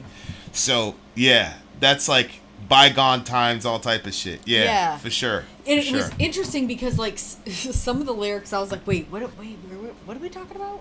And then there was other parts that just did definitely seem like romantic, and so I am kind of curious to hear your take on some of the different. Yeah, I'm trying to find. I hate not having all. Like the obviously lyrics there when at one he time. says, yeah, Genius has it all. Well, no, I got them all there. It's just. Looks like they have a lot more than all. Yeah. Go ahead. Where was it? Where he talked about. A man conceived a moment's answers to the dream, staying the flowers daily, sensing all the themes. Is a foundation left to create the spiral aim, a movement regained and regarded both the same, all completed in the sight of seeds of life with you. Changed only for a sight, the sound, the space agreed between the picture of time behind the face of need. Coming quickly to terms of all expression laid, emotions revealed as the ocean made, all complete in the sight of seeds of life with you. Coins and crosses, turn round, tailor assaulting, never know their fruitless worth. All the mornings of the present shown, presenting one another to the cord. Cords are broken, all left dying, rediscovered of the door that turned round, locked inside the Mother Earth. I mean, lyrically, this dude is brilliant. What are you thinking about as you're hearing all I think this it was stuff? the refrain, and you and I climb over sea to the valley, and you and I reach up for reasons to call. So he keeps talking about like what they did together. I liked those parts obviously because they sounded more relational. When they said, I don't know. Okay, coming quickly to terms of all expression laid, emotion revealed as the ocean made. As a movement regained, regarded both the same, all complete in the sight of seeds of life with you. That part, like most of it, I don't even understand. When it said ocean made, but it was talking about emotions being revealed as the ocean made. I don't know, like that part, maybe I'm like looking at it in a totally weird way, but like if obviously a maid would be somebody, that's how you would spell, yeah, that's the maid that cleans. And then it talked about ocean, what? Wait, what? Yeah, but that's short for maiden. It could just be a young woman. Emotion I took that as like a revealed the ocean mythical, made. almost, what do you call those things? Man, my short-term Like memory is crazy. Mermaid. Yeah, like a type, mermaid. Or Yeah. a siren Yeah. type woman of the sea. Oh. Yeah, but emotion revealed as the ocean made? Oh, look at that. I should recite poetry. You got a good voice for it. Well, that's the first time I've ever heard that. So I'll have to look into it. Go ahead. Reciting it would be better than if you were reading it. I agree. Okay. Coins and crosses never know their fruitless worth. That's a crazy line. Cords are broken, locked inside the Mother Earth. Yeah, I'm good. Coins and crosses never know their fruitless worth. So money is dumb, and so is religion, apparently.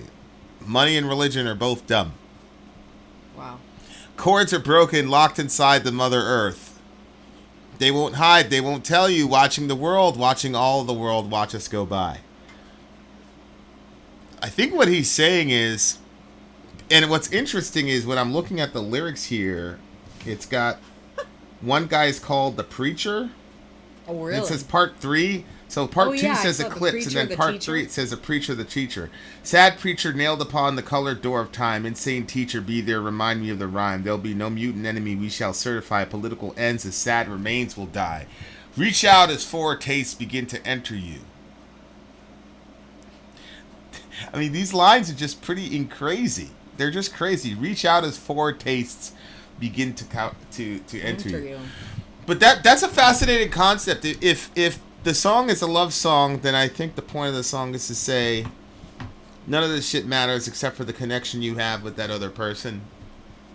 And he gets down to when he talks about coins and crosses are what did he say? They were worthless or fruitless? They don't know they're fruitless or something like that. Hold on. Yeah, never know their fruitless worth. Yeah. That's really fascinating because here's a question. I wonder, Go ahead. I was wondering if it's like literally coins and crosses, or if coins and crosses are what the majority of us deem to be the most important, and so maybe he's saying what people think is the most important. A lot of times doesn't. Yeah, but why use that? Obviously, you're trying to make a statement, particularly about religion. Yeah. Which, okay, so what was your take? Well, I mean, look, whatever people values is what they value. So the question is, are things valuable in and of themselves, or are they valuable because human beings decide to assign value to it? That. So if that world is true, then that sentence makes a lot of sense. The problem with that is, if that is true, then you cannot limit worthlessness only to coins and crosses. What if I say people are equally worthless? If we say that things are only valuable insofar as human estimation assigns a value proposition to them, that's okay. So you could say coins are worthless and you could say crosses are worthless, but what if I say people are worthless? What if my value system is inverted from that and all I care about is coins and everything else is worthless, which means I can exchange human lives for coins because coins are what's most valuable to me. Yeah. So, it's a problem. like on the one hand, there's a lot of things that people have to assume to make certain concepts work. Right? Like, so you have to assume a sort of steady state morality for the idea that human beings are the ones that assign value to things to work. Because what I just said is obviously a nightmare, and most people, especially in our village, be like, well, no, I'm not talking about that. Right. So I'm saying, like, you're assuming a certain kind of universal value structure for things. But I think that sounds cool to say. It sounds very edgy. But if you've seen the worst of humanity up close and in 3D, I don't know, man. That cross has been pretty... I've gotten a lot of utility out of that cross, man. So Yeah. I don't know. You know what I'm saying? Like on the one hand, you know this as a Christian, you're interfacing with this being. Yeah. Especially us. He's haunted us our entire lives. You know what I'm saying? I wouldn't use the word So, haunted, but Well, okay. me personally, I have been, because, you know, I'm taking the term haunting to mean some spirit is following you when you don't want them there. And I had experiences like that with God, where I had a very failed attempt at atheism in my high school years. You know what I'm saying? But so there's like a part of me that's like, I know that if people haven't, I don't know what it's like to not experience God. You know what I'm saying? So right, yeah. particularly God in Jesus Christ. So I know that lived reality of experience for me is not the lived reality of everybody else. And for a long time, I thought it was. And so it wasn't until, I don't know, 10, 15 Yeah. years ago where I began to go, you know what, this is Yeah. Well, I kind of thought it was like, you know, when there's like a lot of sounds and you don't even realize, and then somebody says, "Hey, do you hear that air conditioner running?" Then all of a sudden you hear it. Right. I thought it was like that. I thought everybody can have these experiences, and to this degree, they just had to pay attention to it. Yeah. But that's not true. Right. I think so. For them, if their experience, for whatever reason, is that God is not kind of there, then I understand how you could think it's worthless, especially when you look at the proximity to coin, because he's saying coins and crosses, which you could say, oh, he's going for alliteration because C's are everywhere in that little stanza, coins and crosses, and then he says chords are broken, so there's another C there. I think another thing is that if you're the type of person that experienced religion through somebody else instead of experiencing it yourself, then there's a lot of fruitless, useless things that you could probably see from it, because you're just looking at somebody else's experience and commenting on that. Right. But I think that once you have an experience yourself, then it's different. You know what I'm saying? Like, yeah. No, yeah, I agree with that. And then because like if you just looked at a regular Christian, like they're not going to be perfect. They're going to do bad things. They're not going to be perfect people, but they're still going to claim that Jesus is their savior. So like somebody looking in on that could be like, oh, okay, you're just as nasty as us, but you got a savior to help you. Boo-hoo. You know what I'm saying? But like if you experience it, you realize, oh no, I'm not a perfect person, but I absolutely need Jesus as my savior. Yeah. You see what I'm saying? Like, No, does that make I sense? agree with that.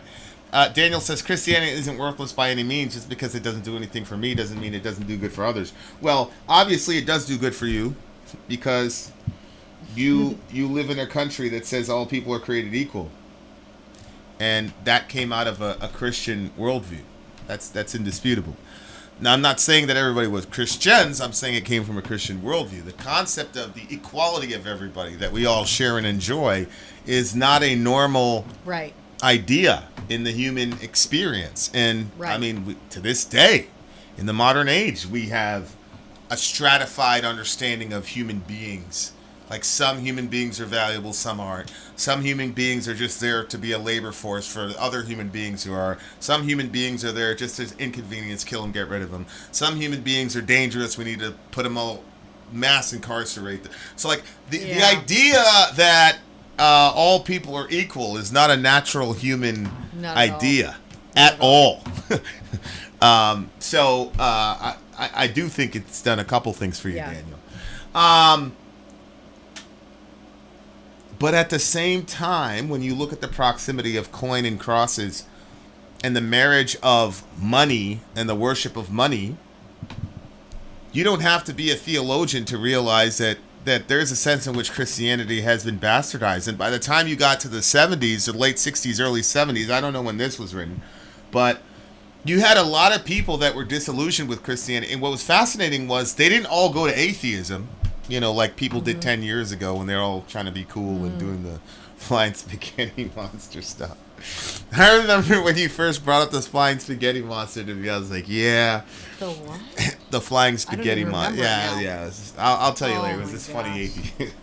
That's when I knew their movement was, I said, these guys aren't going to last another 5 years. Holy shit. Is that the one where they said the Bible doesn't talk about...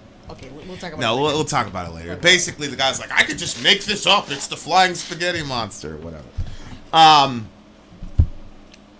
But what was fascinating is in the late 60s, early 70s, people were not going to atheism. They were leaving Christianity for Eastern religions. Yeah, that's what I was going to say. Yeah. Right? They were going into their Hinduism, Buddhism, psychedelics. That's the thing and what's fascinating now is that with the emergence of Joe Rogan, psychedelics have come back to the forefront. And you know, me at do all this research, like looking back, I'm like, yo, like LSD, you know, all these, they were talking about this shit back in this. I was like, oh, that's what LSD, I had no idea. Weird. Yeah. You know what I'm saying? Because I was looking at it, we were looking at it from like the technical standpoint, from the originator and all that. And then he was talking about these psychedelic experiences. And then like, it was like halfway into the thing where it was like, oh, this is LSD. And I was like, holy shit, because, you know, we're still kids, we're still products of the war on drugs, so we're like, holy shit, LSD, that's right. And don't do it, don't, you know, like don't do it. Don't take any of that stuff. I'm just saying, the movement didn't go from Christianity to atheism. It went from Christianity to Eastern religions. And that says something really. I do believe that also impacted the music. Like, Oh yeah, for sure. not only just, different scales, because scales function regionally. It's really interesting. So, like, you're getting new scales and progressions that obviously open up your mind to different kinds of music, but these people were exploring a lot of things, man. And that to me says there's still a desire for transcendence, something that goes beyond this stuff. Like, even with the music, like, Right. the music itself, I'm talking about this band in particular, is designed to get you Yeah, that's true. someplace. Yeah. So, like, we're always, like, reaching For something. Yeah. higher. That's why I said, like, these guys are never, like, these new atheists or whatever, like, they're Yeah, that that's interesting. that's that movement. And you know what's fascinating? Right as that movement was dying out, they started having these atheist church things. So they'd go, they'd meet with each other, they'd sing, they'd fellowship, all types of shit just without God. It was really, really What fascinating. would they sing about?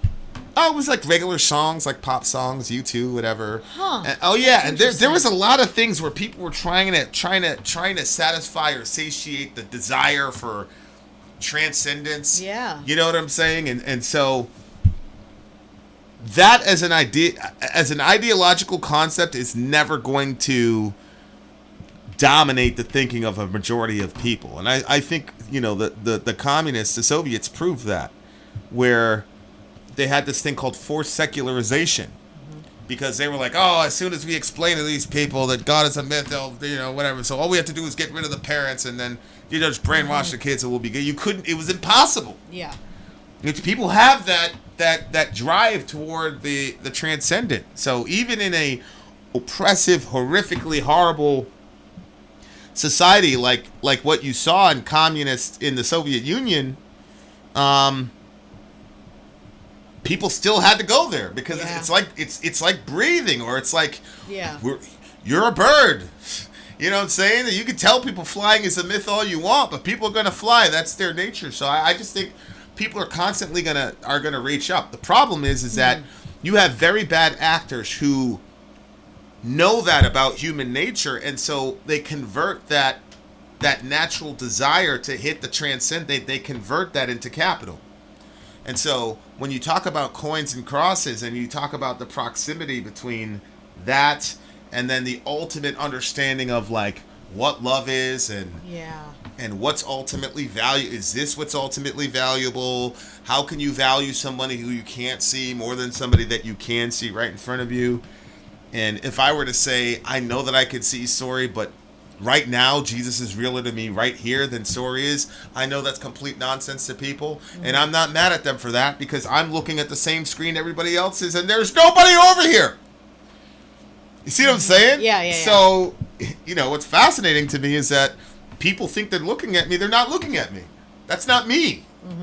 That is a projection of me. That's not me. And none of these colors are here. So, to me, I don't care if you can't see Jesus, like, right next to me, because I'm looking with a different set of binoculars, Right. as it were. But I really, really enjoyed it. What did you think of this song? Oh, I loved it. This one is actually getting the highest score of all the Yes songs so far. This is a 9.7 for me. What about you? That's such a fascinating thing that Sadie's saying. I've literally never met somebody who went from Eastern philosophy to atheism. Almost every atheist I know started out Christian, then stopped believing. Yeah, I agree with that. I've never seen, like, a Hindu atheist. Like, I was a Hindu and now I'm an atheist. You know what I'm saying? And I guess some of that is, like, you're going to be born into a cultural milieu that's obviously dominated by Christianity. So everybody's going to be an ex-Christian in that sense. So that makes sense. So, yeah. Interesting. All right, what did you give it? I give it a 9.7. This is a 9. You know what? I think I'm going to give it a 9.72. I liked the song before it, but this song lyrically was stronger to me. Not because it was much better than the other one, just because it was more legible and understanding to me. So this one is a little bit higher than the previous one. Where is that witch, Sadie? There's Amy Lee. You're about 2 hours and 9 minutes late, damn it. Oh, no. Okay, guys, we got one more song coming for you. DJ Nick gives it a 10. We got one more song coming for you. Stay tuned, and you're going to want your popcorn for this one, dear listener. I'm Vin. I'm sorry. If you would like to get your song reviewed, dear listener, there's the Filthy Capitalist option. As Sori says, 125 gets you straight to the head of the line. You don't have to be a part of the alliance. You don't have to be part of the group. Wait a minute. And the biggest thing is you don't have to wait. You hop, skip, and jump right in front of everybody. 125 gets you there. You do that 3 times, and you get matched down to the $75 rate for perpetuity. Yes! Also, there is a band review option. So if you've got a band and you're trying to get your band some exposure, hit me up at itsori@gmail.com, and I'll show you the details about how to pull You that off. can also jump on Patreon, and there is a option on the tiers to be able to get your band reviewed. Obviously, we can't lie to you, so we can't guarantee, Can't a guarantee positive you review. A positive review. Get what you get. It's just rubbish. Rubbish. Rubbish. That's British for garbage. My favorite is the community option. $1 at the gate gets you in at Patreon. You get to join an alliance. The alliance joins their points together, and that helps determine what songs that we do. The alliances hang out on Discord, Message me on Patreon to get the link. and they do all kinds of other cool things. They do Minecraft, Dungeons and Dragons. Yeah. It's really a community within the community. Anybody can go in the village. Facebook.com/Vin and Sori. There's 160,000+ people on the channel. What's cool about the Discord is that it offers a real opportunity for community connection, friendship, that type of thing. And it's on Discord, so if you're not a Facebook person, it's for you. You start off at $1. Right. Plus you get exclusives. Sori and I are working on a song.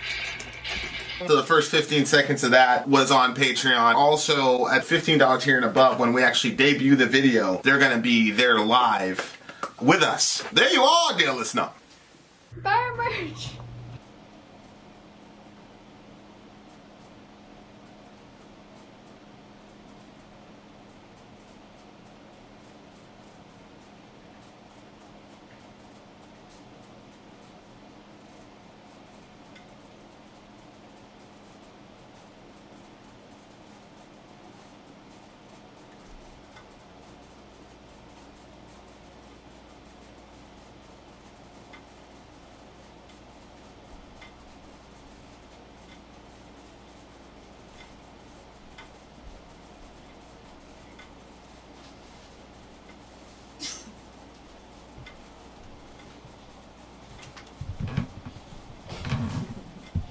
Hello. I needed another giant cup of ice. All right. Yes. Closer to the Edge is the last song on tonight's stream. I'm just going into the comment section as I'm waiting for Vinny to arrive.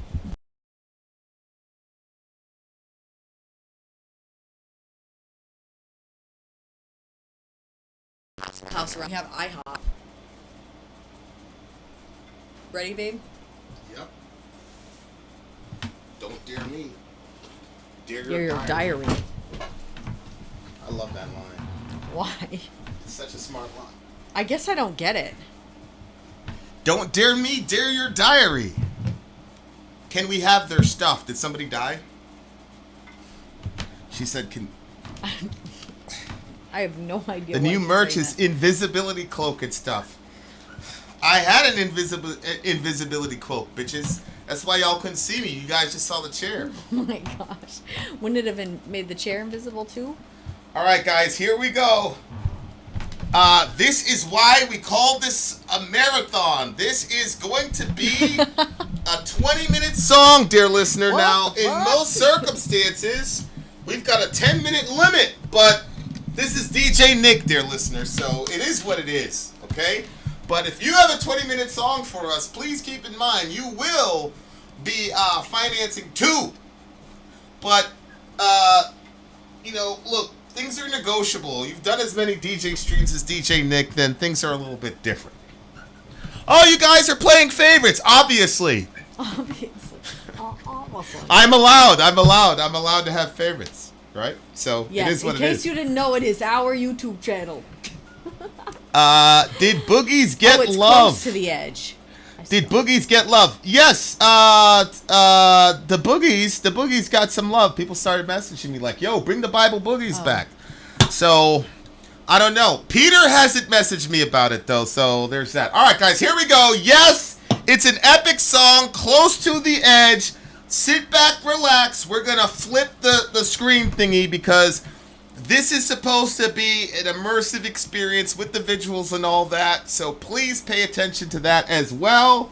Here we go. Should we turn down the lights? Should we turn down the lights? I don't know.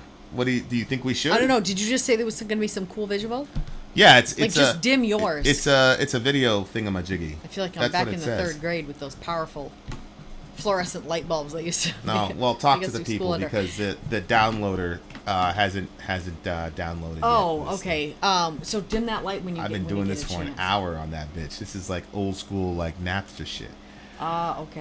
So distract the people while I fix this. I will. Let me just get to the comment section, and then I will distract them.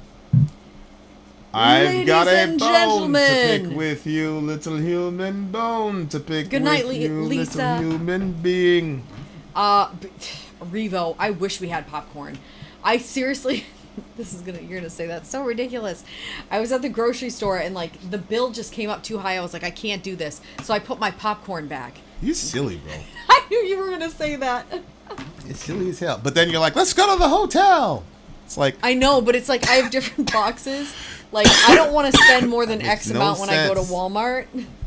Make no damn sense. And like I have a number in my head, and it doesn't matter if everything that I picked up doubled in price since the last time. I don't want to spend over a certain amount. Weird. All right, I got it. The download went like through. All the extra butter on it. The download went through, bitches. Here we go. Sit back and relax. The time has arrived. Close to the edge, 1972. Visualizations, and lyrics. Let's do this shit.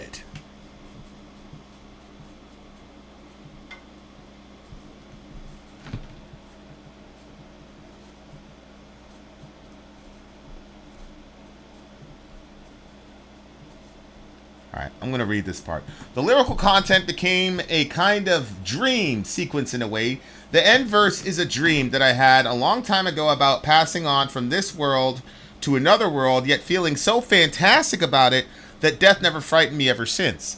I think in the early days when I was small, I used to be frightened of this idea of not being here. Where else can there be if it isn't here? And it just seemed a matter of course that death is just as much as a beautiful experience for a man to physically go through as being born is, says John Anderson. And let's go. That's pretty deep, actually. Shout out to the homie. Do you hear anything yet? No, not yet. Okay.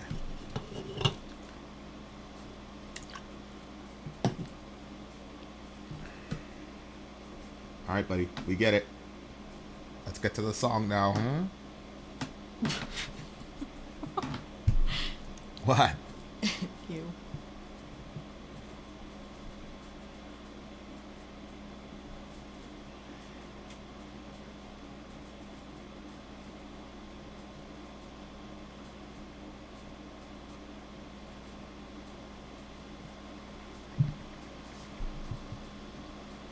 This guy did a really good job with this video.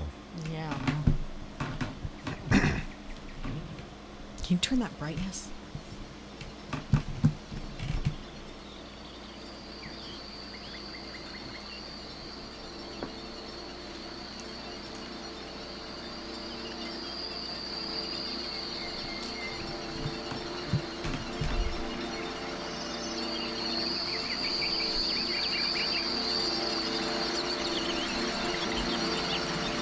Full screen now. Full screen.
smokes.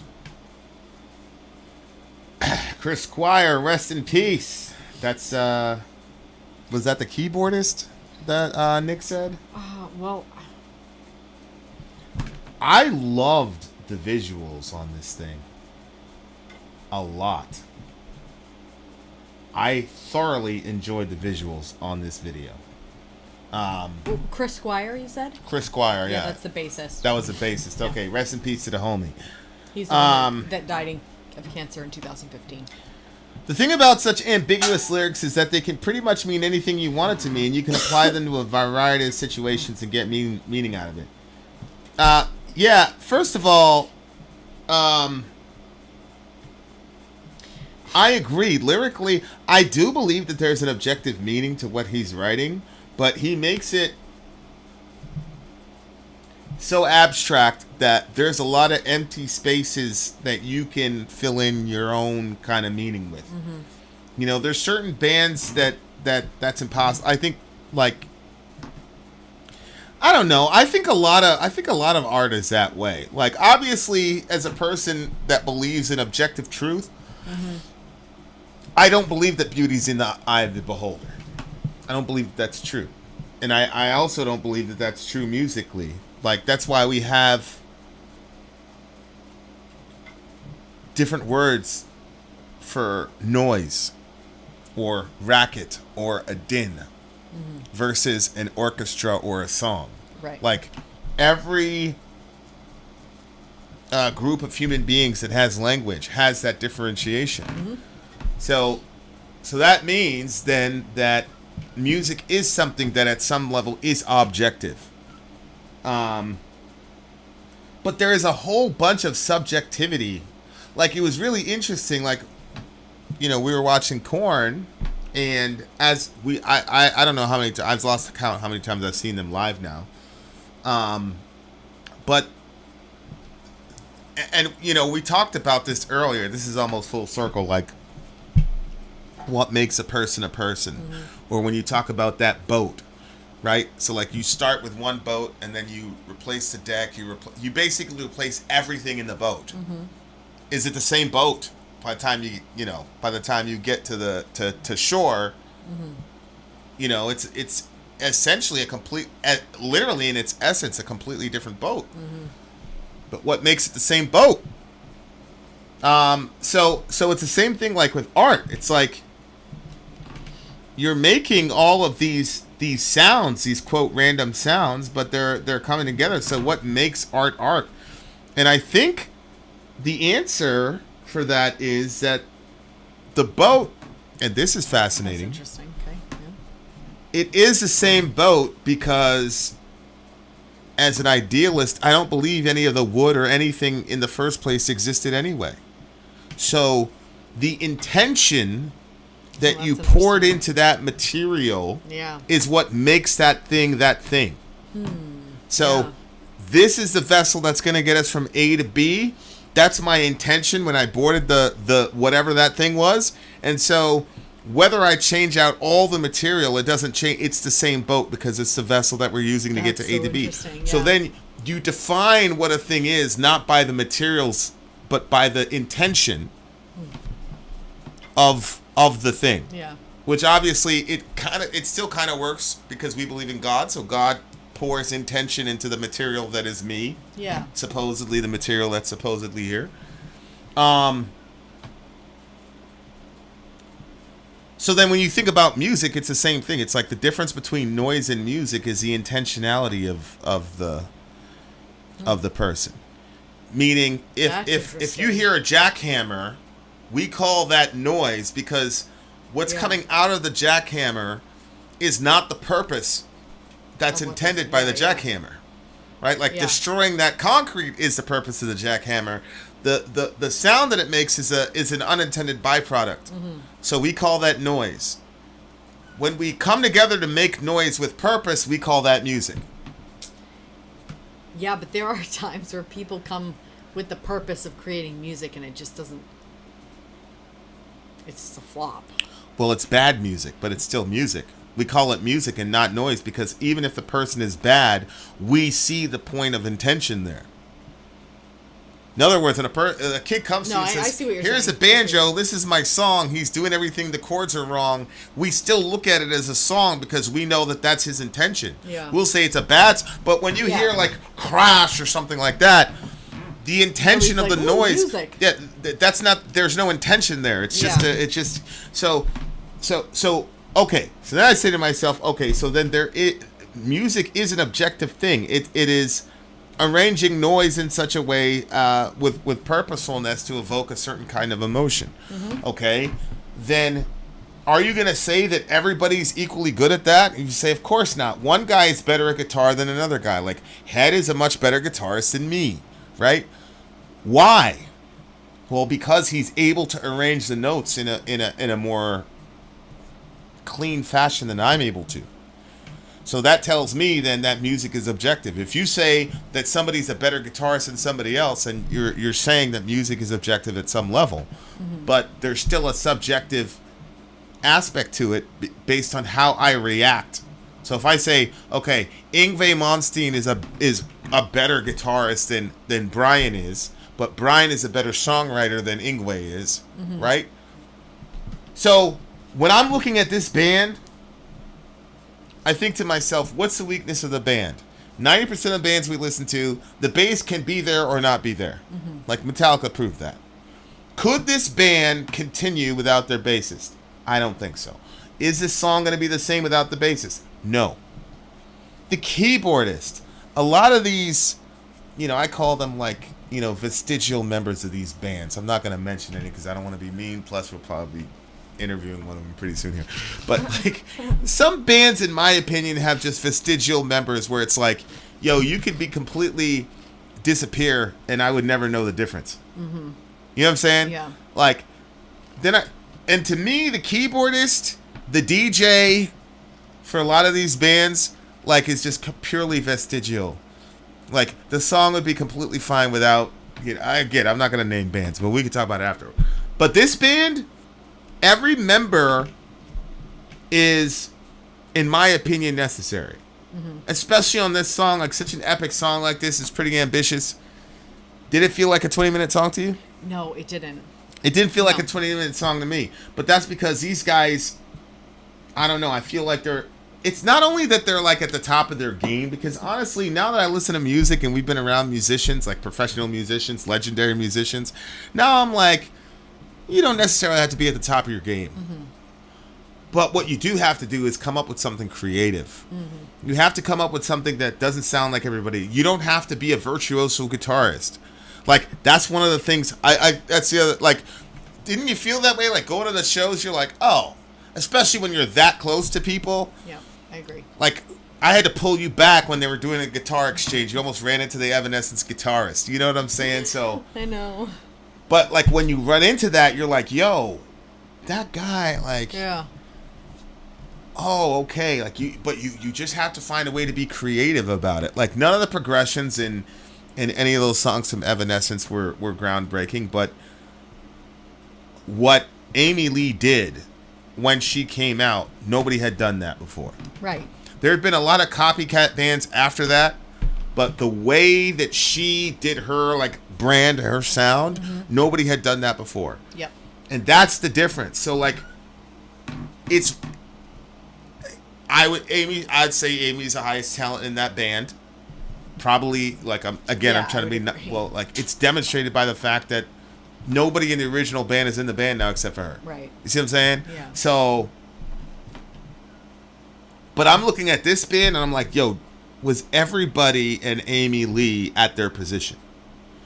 That keyboardist or whatever, like, that dude was doing stuff that I haven't heard anybody do, and he was doing this shit in the early 70s. Yeah, yeah.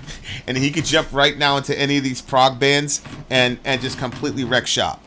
You know what I'm saying? So, like, the bassist is a badass, the guitarist is a badass, the drummer's crazy. Like, I don't know, man. Like, there's a lot of, like, really creative people, not like virtuosos. I don't know what makes a virtuoso bassist. You know what I'm saying? Like, but all of them are like peak level creative, and this song displayed all of that, because, like, I'm looking at this band, I'm like, yo, I don't see any, as Amy said, there was no wasted space in that song, and there was no weakness in that song. Like, there's not one part of the band where, like, they were, yo, this guy's, like, the weak part of the band, and they're, like, basic. Like, everybody was top-level creative, and that, like, to me, was the difference between... For me, like, a lot of progressive bands try to be like that.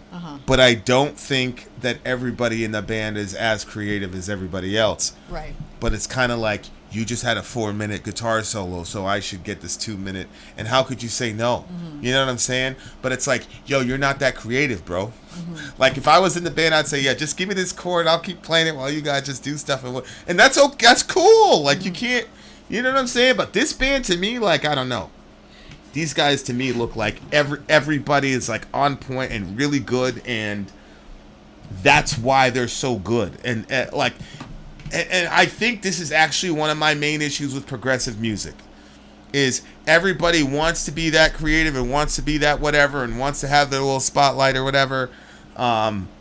I was listening to this band. They had some ridiculous, like, 2.5-minute drum solo. I was just like, oh, my God. One of my friends was saying, yo, this is a great band, blah, blah, blah, blah, blah. And I was listening to, out of nowhere, they had this random 2.5-minute drum solo. And I'm like, And you didn't.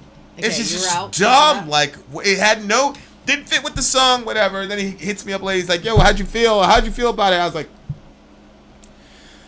you know, I haven't responded to him yet. I'm figuring he's going to see this video. He's going to know I didn't like it. So.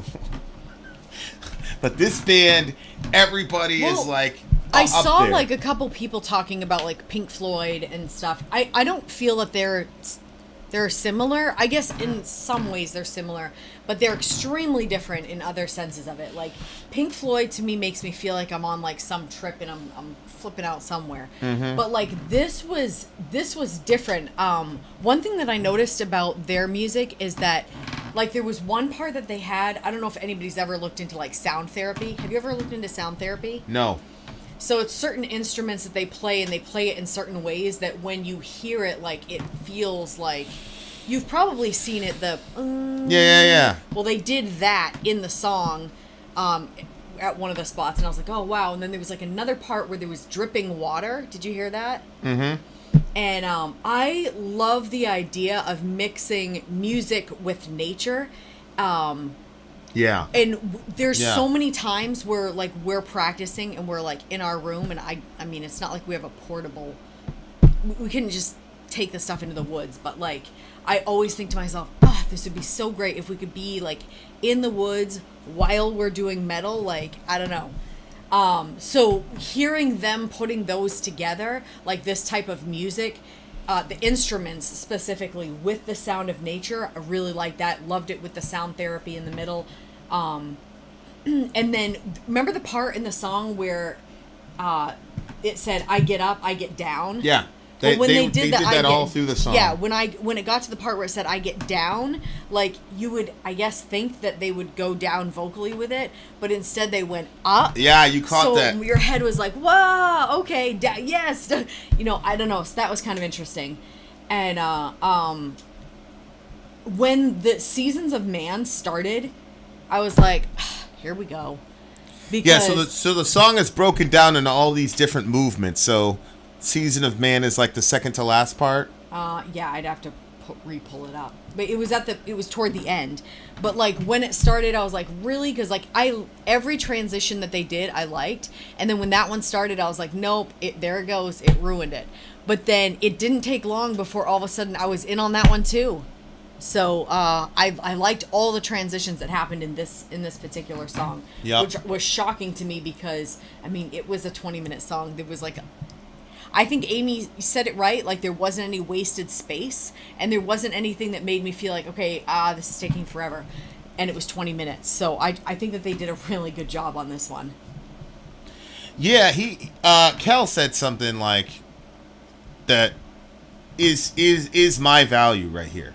Wakeman is definitely a virtuoso, so I don't know how you classify the rest. Hal is definitely up there, but the important thing is all these guys are incredible songwriters. That's the thing. Like, I don't think Yngwie Malmsteen is a very good songwriter. I think he can fit like 1,000 notes into 4 seconds and whatever and all that, and everything is clean, no mistakes, no other strings vibrating and all that. That's something that I watch for. Yeah. When I was at the show, bet. I was like, oh, everybody's fucking up. What's going on? But then the other side of myself was like, that doesn't mean anything. You better make sure that that's not, whatever. I did pretty good today, but when I saw you were looking really tight. yeah, that little Exercise thing. that little exercise thing, I recommend that to everybody. Holy shit, that does numbers for your stuff.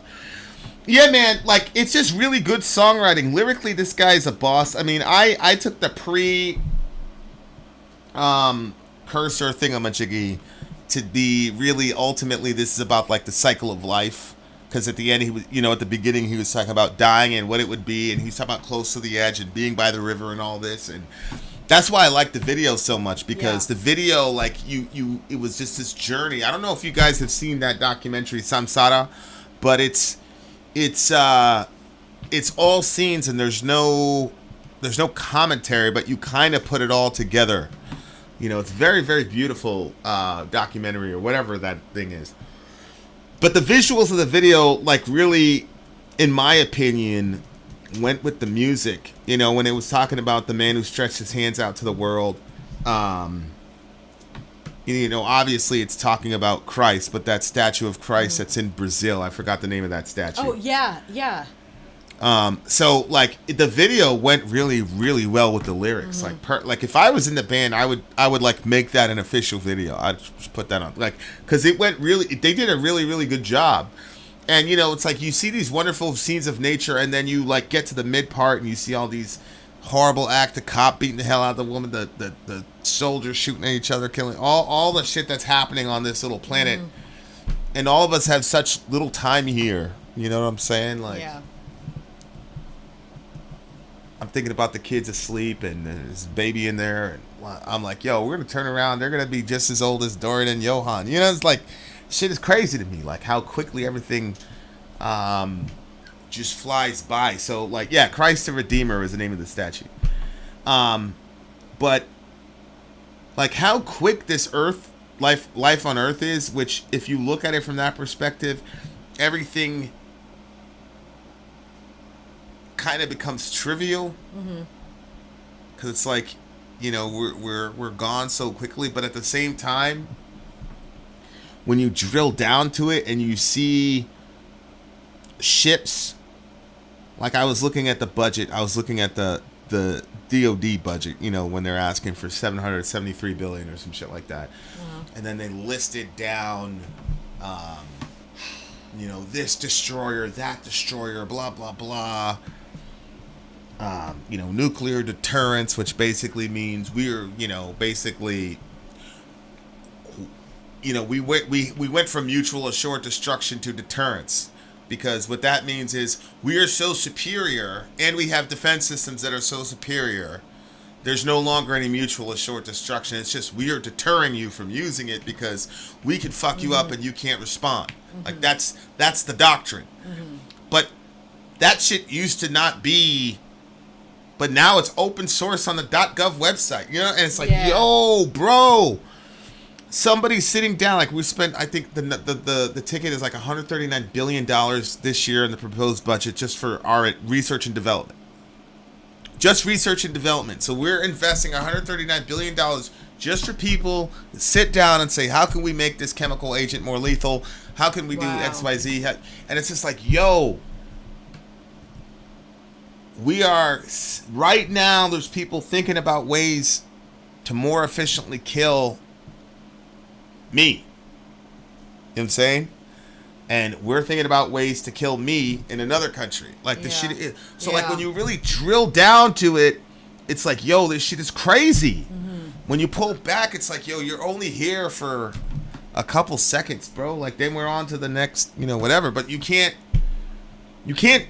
trivialize the few seconds that we have here, because it gives explanatory power to the condition that you're going to be in when you transition into actual reality. You're going to know why you're in the condition you're in when you transition to that next stage. Right. because of what you did with the 2 or 3 seconds.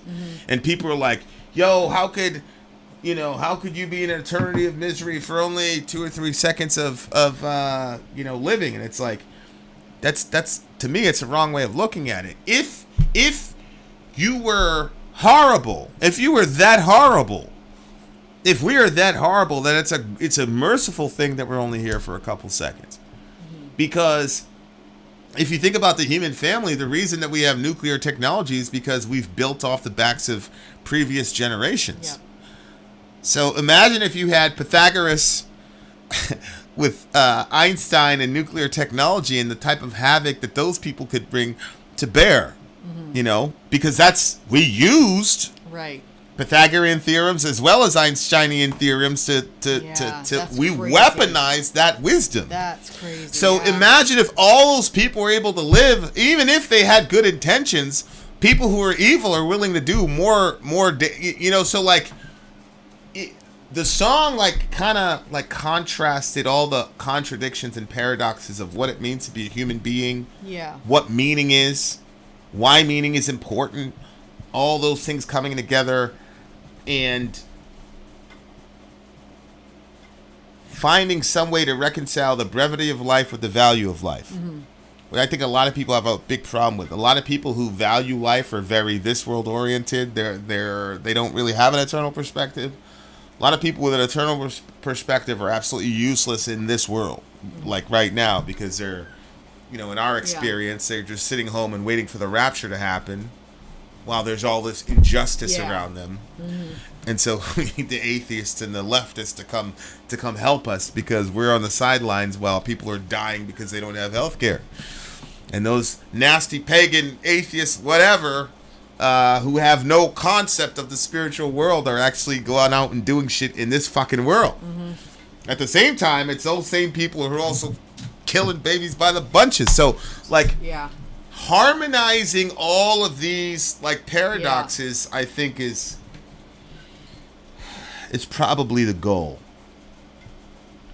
Because I think individually, we talk about integration, integrating your shadow, integrating all these different consciousnesses within yourself so you can have that unity. But that's at the granular singular level. But I think on the broad level, humanity wise, reconciling all those paradoxes and integrating those contradictions are also probably the goal of the human family, if we can get there. And so to me, that's what the song was about. It was just about this sort of meta, sort of 10,000 foot sort of, this is the human experience. And it's fascinating because it didn't tell you any solutions. It just says, this is all that's happening. There's this big arc, especially in the middle, where you have that really beautiful sort of synthy sound. And so it's almost at the midpoint of the song, which is sort of, to me, about... I think Nick said it was heavenly. Yeah, because that middle is sort of that itself is the answer. If you can find the middle ground, that's where you're going to find the beauty. You know what I'm saying? It's not the eternal world. It's not here and now. How about you do both of those and stay right in the center of, I think center is probably, you stay in the center of that, and that's where you'll find the beauty. Anything outside of that's going to be chaos and whatever, and it'll still be good. But the real beauty is when you can find all of that balance between everything. And if you could do that, I think that's where there's a ton of utility. Yeah, there's a ton of utility and beauty in that. You know what I'm saying? I think there's a lot of real. If we could figure out a way to get there, we'd hear a lot of beauty for sure. Or as Dougie's saying, it's not all binary. Right. Yeah. I really enjoyed this song a lot. This is a 10 for me. I'm gonna give this one a 10 as well. Yeah, it's a 10. Yeah, it's a very, very beautiful song. It's a very beautiful song. And it's weird because it felt shorter than some of the other ones. Tonight? Yeah. Most of the songs were about 10 minutes. Uh-huh. This one was 20 minutes, and it felt shorter than some of the other 10-minute ones. Yeah. Yeah. Great No, I song. agree. I agree. Anyway. This apparently is like a prog classic. Like this is like an okay. all-time like prog song, and I definitely see it. I just don't recognize this kind of prog in the modern. Yeah. I don't know, prog movement, prog genre, whatever. Like I haven't heard anything like this. I mean, we were talking about triple harmonies. That's the other thing I wanted to say is like there's this band, Receiving End of Sirens. They do triple harmonies very well.